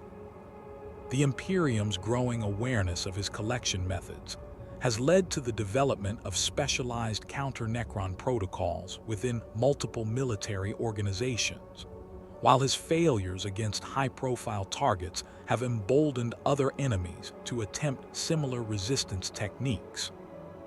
These developments have transformed Trazyn from an obscure threat operating in the galaxy's periphery into a recognized strategic concern that requires dedicated resources and attention from major military organizations. Imperial intelligence services have begun systematic analysis of Trazyn's operational patterns and target selection criteria, identifying common elements that allow them to predict and potentially prevent future acquisition attempts. The Ordo Xenos has established specialized task forces dedicated to monitoring sectors where collector activity shows high probability, deploying rapid response teams equipped with temporal stabilization equipment and dimensional anchor systems. These countermeasures have successfully prevented several acquisition attempts against mid-level Imperial targets, though their effectiveness against Trazyn's most sophisticated operations remains limited. The Space Marine chapters have implemented enhanced security protocols for their most historically significant members, including specialized training in counterinfiltration techniques and the deployment of psychic detection systems capable of identifying Necron presence signatures. Several chapters have established dedicated honor guards for their most veteran commanders, with these elite units receiving specialized equipment and training designed specifically to counter Necron acquisition techniques.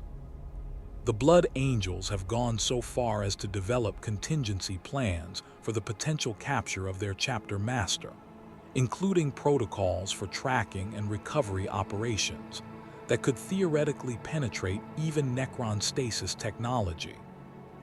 The Adeptus Mechanicus has taken particular interest in Trazyn's activities due to their implications for archaeotech security and the protection of sacred knowledge. Forge worlds throughout the galaxy have enhanced their security measures to prevent unauthorized access to their most valuable technological artifacts, while specialized units receive training in identifying and countering Necron infiltration attempts. The Tech Priest's analysis of Trazyn's collection methods has led to the development of quantum encryption systems and probability-based security measures that make their most sensitive facilities significantly more difficult to penetrate.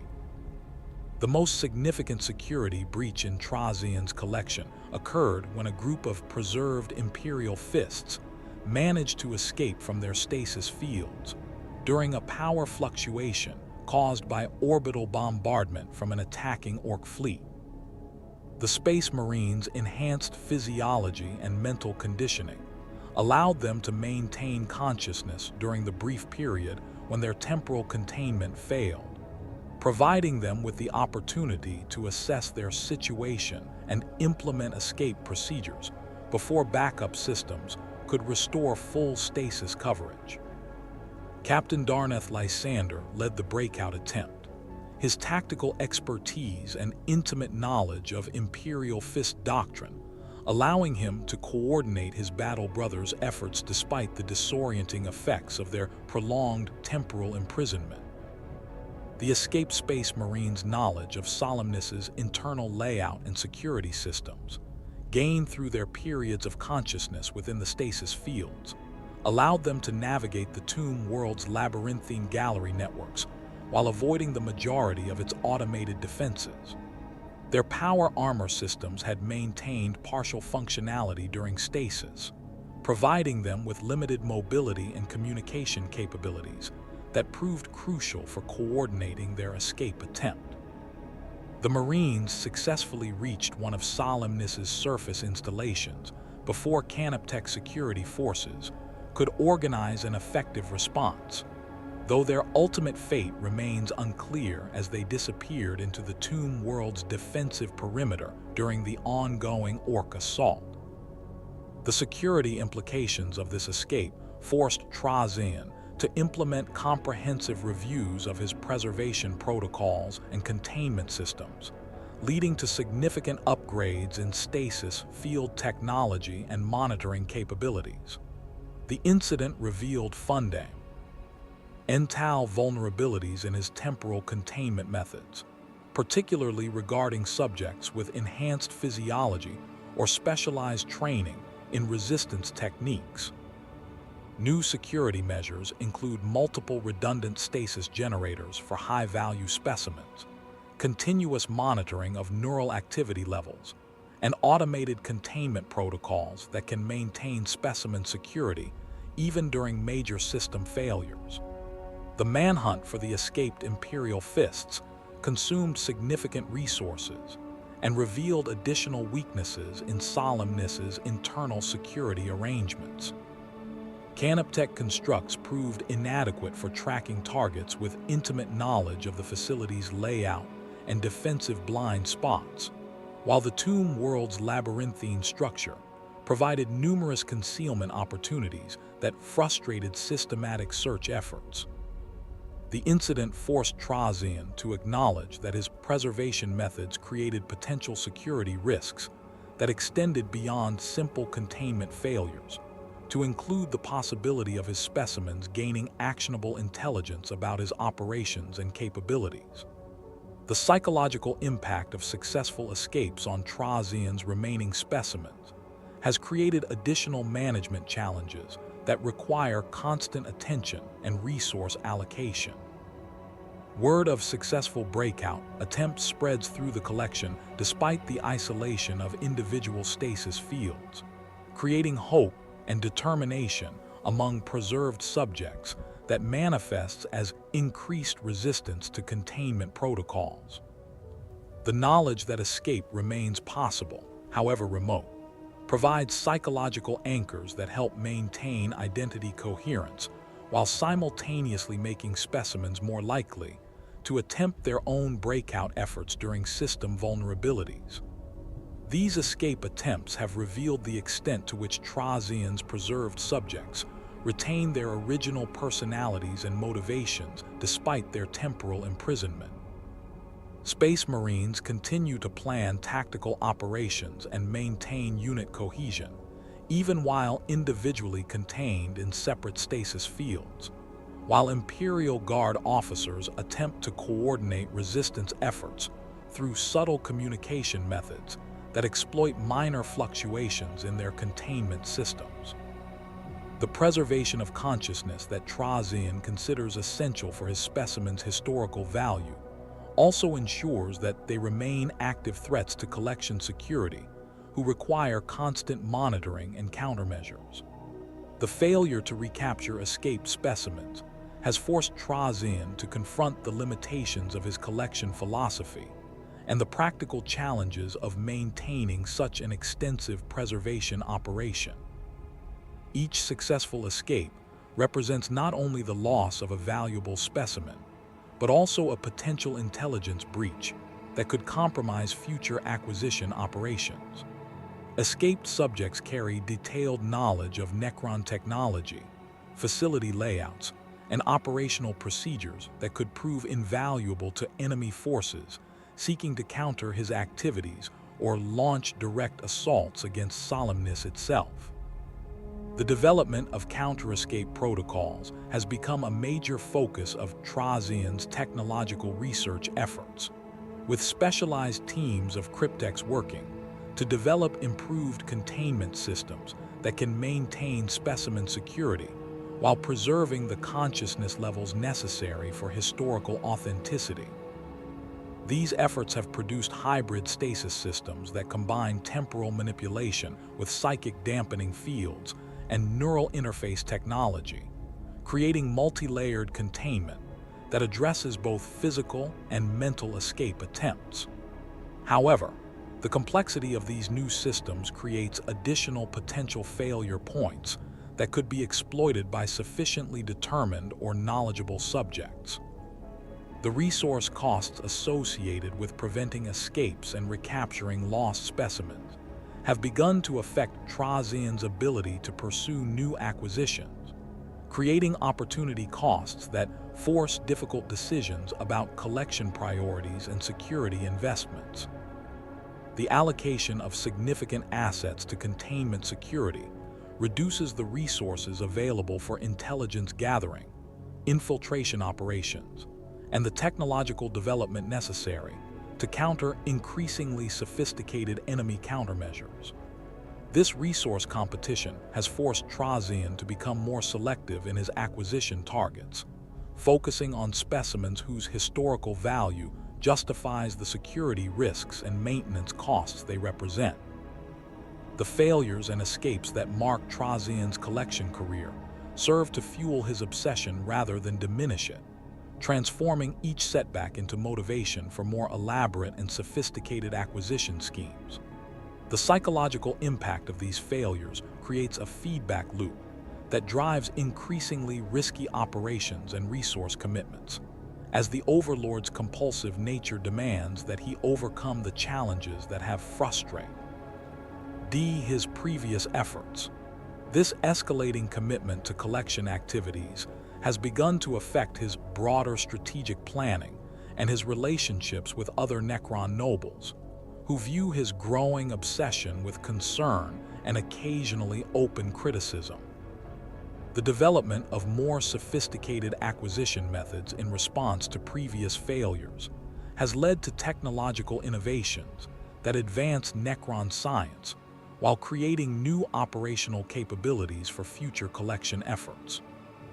Temporal manipulation techniques developed to counter Eldar precognitive abilities have applications beyond specimen acquisition, while dimensional phase technology, refined through failed infiltration attempts, provides enhanced capabilities for military operations and strategic reconnaissance. These technological advances ensure that even failed collection attempts contribute to Trazyn's long-term capabilities, though the resource costs involved in their development continue to strain his operational budgets and limit his strategic flexibility. The question of what would become of Trazyn's vast collection, should he ever meet his final destruction, haunts the deeper recesses of Solemnace's command protocols, where contingency programs written in the earliest days of his awakening continue to evolve and adapt according to parameters that even their creator no longer fully comprehends. These automated systems represent perhaps the most sophisticated preservation protocols ever developed, designed to ensure that the collection's integrity remains intact regardless of external threats or the fate of its curator. The complexity of these contingencies reflects Trazyn's understanding that his own immortality, while extensive, cannot be considered absolute in a galaxy where beings of godlike power wage eternal war across dimensions that transcend normal concepts of life and death. The primary preservation protocol involves the complete isolation of Solemnace from normal spacetime through dimensional phase technology that would effectively remove the tomb world from the galaxy's physical reality. This emergency measure would trigger automatically upon detecting Trazyn's permanent destruction, creating a pocket dimension where the collection could exist in perfect stasis until such time as conditions allow for its eventual recovery. The energy requirements for maintaining such extensive dimensional isolation would drain Solemnace's power reserves over the course of several millennia. But specialized systems have been designed to gradually reduce the scope of preservation to focus on the most historically significant specimens as resources diminish. Secondary protocols involve the selective activation of preserved specimens according to predetermined criteria that prioritize their potential for independent survival and their likelihood of continuing Trazyn's preservation mission. These awakening sequences would begin with the most strategically capable individuals in the collection, providing them with sufficient resources and information to establish defensive positions, while gradually reviving additional specimens based on their complementary skills and historical significance.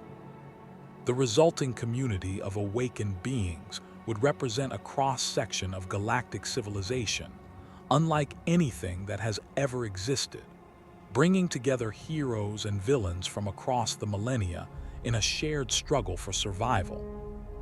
The practical implications of such mass revivals create scenarios that strain the imagination even by the standards of the 41st millennium's endless impossibilities. Space Marine captains from different chapters and eras would find themselves forced to cooperate with Chaos Lords, Eldar autarchs, and Orc warbosses in defending their shared sanctuary against external threats. The cultural and ideological conflicts inherent in such arrangements would create internal tensions that could prove as dangerous as any external enemy, with ancient grudges and fundamental philosophical differences threatening to tear apart any temporary alliances born of necessity. The command structure for such a diverse group would require unprecedented flexibility and diplomatic sophistication, as traditional military hierarchies break down when confronted with beings whose authority derives from entirely different cultural contexts and historical periods. A Tau commander's technological expertise might prove crucial for maintaining Solemnace's systems, while an Imperial Guard colonel's tactical knowledge could be essential for coordinating defensive operations. Yet neither would naturally accept subordination to the other based on their respective military traditions. The resolution of these conflicts would depend largely on the emergence of natural leaders, whose personal charisma and demonstrated competence transcend their original cultural contexts. The awakened specimens would inherit not only their freedom, but also access to Trazyn's vast archives of galactic intelligence and historical records, creating opportunities for understanding that extend far beyond their original temporal contexts. An Imperial Fist captain from the Great Crusade era would gain access to detailed records of his legion's subsequent history, including the Horus Heresy and the 10 millennia of warfare that followed. Eldar Farseers would discover the ultimate fate of their craft worlds and the long-term consequences of their species' decline. Orc warbosses would learn of Wa'ag's that dwarfed their own achievements, while Chaos Lords would gain insights into the broader schemes of their patron deities. This unprecedented access to historical knowledge would fundamentally alter the awakened beings' understanding of their place in the galaxy and their relationships with their original cultures and loyalties. The revelation that the Imperium they served has become a decaying theocracy might drive some space marines to despair, while others could find new purpose in attempting to restore the Emperor's original vision. Eldar who discover the extent of their species' decline might dedicate themselves to reversing that fate, while others could embrace nihilistic acceptance of their people's inevitable extinction. The psychological impact of such revelations would create new motivations and goals that transcend the being's original purposes and identities. The technological resources available to the awakened specimens would include not only Trazyn's collection of advanced artifacts, but also the manufacturing capabilities of Solemnace itself, potentially allowing them to create new technologies that combine the best elements of different civilizations' achievements. Necron construction techniques could be merged with Imperial engineering principles, while Eldar psychic sciences might be integrated with Tau technological innovations to produce capabilities that no single civilization could achieve independently. The collaborative potential of such cross-cultural technological exchange could revolutionize galactic civilization if the awakened beings could overcome their cultural prejudices and historical animosities. The defensive capabilities of an awakened Solemnace would represent a formidable challenge to any force attempting to conquer or destroy the tomb world and its inhabitants. The combination of Necron technology with the tactical expertise of the galaxy's greatest military leaders could create defensive systems that surpass even the most sophisticated fortress worlds in their effectiveness. Space Marine knowledge of siege warfare could be combined with Eldar understanding of probability manipulation and Necron mastery of dimensional science to create multi-layered defenses that operate across multiple planes of existence simultaneously. The strategic implications of releasing such a concentration of military expertise and historical knowledge into the galaxy would create ripple effects that could alter the balance of power between major factions for millennia to come. The awakened specimens would carry with them not only their personal capabilities, but also detailed intelligence about the strengths, weaknesses, and internal politics of every major galactic power. This information advantage could prove decisive in future conflicts, as beings with intimate knowledge of imperial military doctrine, chaos corruption techniques, and Xeno's capabilities share their insights with whichever factions they ultimately choose to support. The question of loyalty and allegiance among the awakened specimens would create complex political dynamics that could reshape galactic civilization in unpredictable ways. Some individuals might remain faithful to their original causes, despite the revelations contained within Trazyn's archives, while others could undergo fundamental philosophical transformations that lead them to embrace entirely new purposes. The shared experience of temporal imprisonment and forced cooperation during their awakening could create bonds that transcend their original cultural identities, potentially giving rise to new factions and alliances that operate according to principles derived from their unique historical perspective. The cultural exchange between beings from different eras and civilizations would accelerate the development of new philosophical and religious movements that incorporate elements from across the galaxy's diverse traditions. Imperial Guard officers might find wisdom in Tau concepts of the greater good, while Eldar Farseers could discover unexpected insights in Orc, approaches to warfare and survival. These cross-cultural pollination effects could produce hybrid belief systems and social structures that represent genuine innovations in galactic civilization, offering alternatives to the stagnant orthodoxies that currently dominate most major factions. The preservation of knowledge and culture that Trazyn has achieved through his collection. Civs represents one of the most comprehensive archives of galactic civilization ever assembled, containing detailed records of societies, technologies, and individuals that would otherwise be lost to the destructive forces of constant warfare. His galleries house examples of artistic achievement, technological innovation, and cultural development from civilizations that vanished millennia ago, preserving not only their physical artifacts, but also the living representatives who embody their values and capabilities. This vast repository of cultural heritage serves as an inadvertent bulwark against the homogenizing forces of imperial expansion and the destructive influence of chaos corruption. The scientific value of Trazyn's collection extends far beyond simple historical curiosity to encompass genetic samples, technological specifications, and cultural practices that could prove crucial for the long-term survival of various species and civilizations.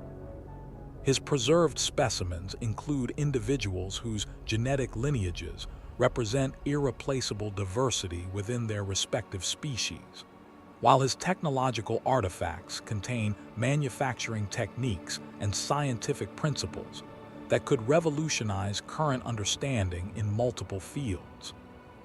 The loss of this knowledge through the collection's destruction would impoverish galactic civilization in ways that might not become apparent for centuries. The role of Trazyn as an inadvertent preserver extends beyond his conscious collection activities to include the secondary effects of his interventions in galactic events. His removal of key figures from historical moments has sometimes prevented their deaths in battles they were destined to lose, effectively preserving bloodlines and knowledge that would otherwise have been eliminated. Similarly, his acquisition of technological artifacts has protected them from destruction during planetary bombardments or chaos corruption, ensuring their survival for potential future recovery and study. The irony of a Necron lord serving as the galaxy's most dedicated cultural preservationist highlights the complex relationship between the ancient mechanical race and the organic civilizations they theoretically seek to destroy. Trazyn's activities demonstrate that Necron consciousness retains the capacity for appreciation and wonder that characterized their original Necronter existence, suggesting that the biotransference process did not completely eliminate the curiosity and aesthetic sensibility that drove their ancient civilization's scientific and cultural achievements. His collection represents a form of rebellion against the nihilistic destructiveness that defines most Necron activities, preserving examples of the very diversity and creativity that his species' awakening threatens to eliminate. The question of whether Trazyn represents the last vestige of Necronter curiosity, or simply another form of corruption, reflects deeper uncertainties about the nature of Necron consciousness and the extent to which their original personalities survive the biotransference process. His obsessive collecting behavior could be interpreted as a preservation of the scientific curiosity that characterized the Necronter's golden age, when their civilization achieved remarkable advances in technology and culture before the Cancer Plague drove them to desperate measures. Alternatively, his activities might represent a fundamental corruption of that curiosity, transforming healthy intellectual interest into pathological obsession that reduces living beings to static museum pieces. The distinction between preservation and corruption becomes particularly relevant when examining the methods Trazyn employs to maintain his collection and the suffering these techniques inflict on his preserved specimens. The consciousness that remains active within his stasis fields experiences a form of torture that would be considered abhorrent by any civilization possessed of moral sensibilities. Yet Trazyn views this suffering as an acceptable cost for achieving historical preservation. This utilitarian calculus suggests that his consciousness has been fundamentally altered by the biotransference process, replacing empathy and ethical consideration with cold logical analysis that prioritizes abstract goals over individual welfare. The technological sophistication of Trazyn's preservation methods demonstrates that Necron science has continued to advance during their long dormancy, with innovations in temporal manipulation and dimensional engineering that surpass even their War in Heaven-era capabilities. These advances suggest that Necron consciousness retains the intellectual capacity for scientific progress and creative problem-solving that characterized their original civilization, though these capabilities now serve purposes that their Necronter ancestors might have found incomprehensible or morally repugnant. The development of new technologies or specimen preservation and gallery construction represents genuine scientific achievement, even as it serves goals that most organic civilizations would consider fundamentally evil. The isolation of Trazyn from mainstream Necron society reflects the extent to which his collecting activities have diverged from orthodox dynastic priorities and objectives.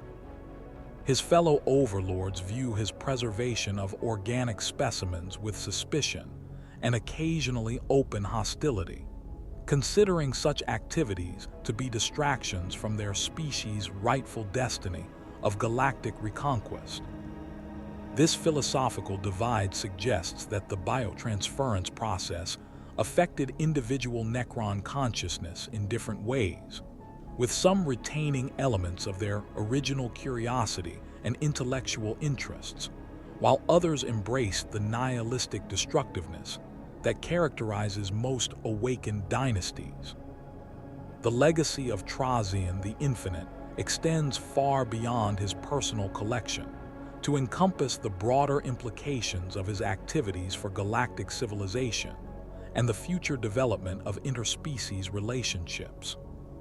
His work demonstrates that cooperation and mutual understanding between different civilizations remain possible even in the grim darkness of the 41st millennium, though such cooperation typically requires the intervention of beings whose perspectives transcend normal temporal and cultural limitations. The knowledge and specimens he has preserved could serve as the foundation for new forms of interspecies collaboration that transcend the destructive conflicts that currently define galactic politics. As the galaxy spirals toward ever greater levels of destruction and chaos, as the Great Rift tears reality asunder and ancient powers awaken from their slumber, Trazyn's collection stands as a monument to what has been achieved and what might yet be possible if the destructive forces of war and corruption could be overcome. His galleries contain not only examples of individual excellence, but also demonstrations of the creative potential that emerges when different civilizations interact peacefully rather than through conquest and domination.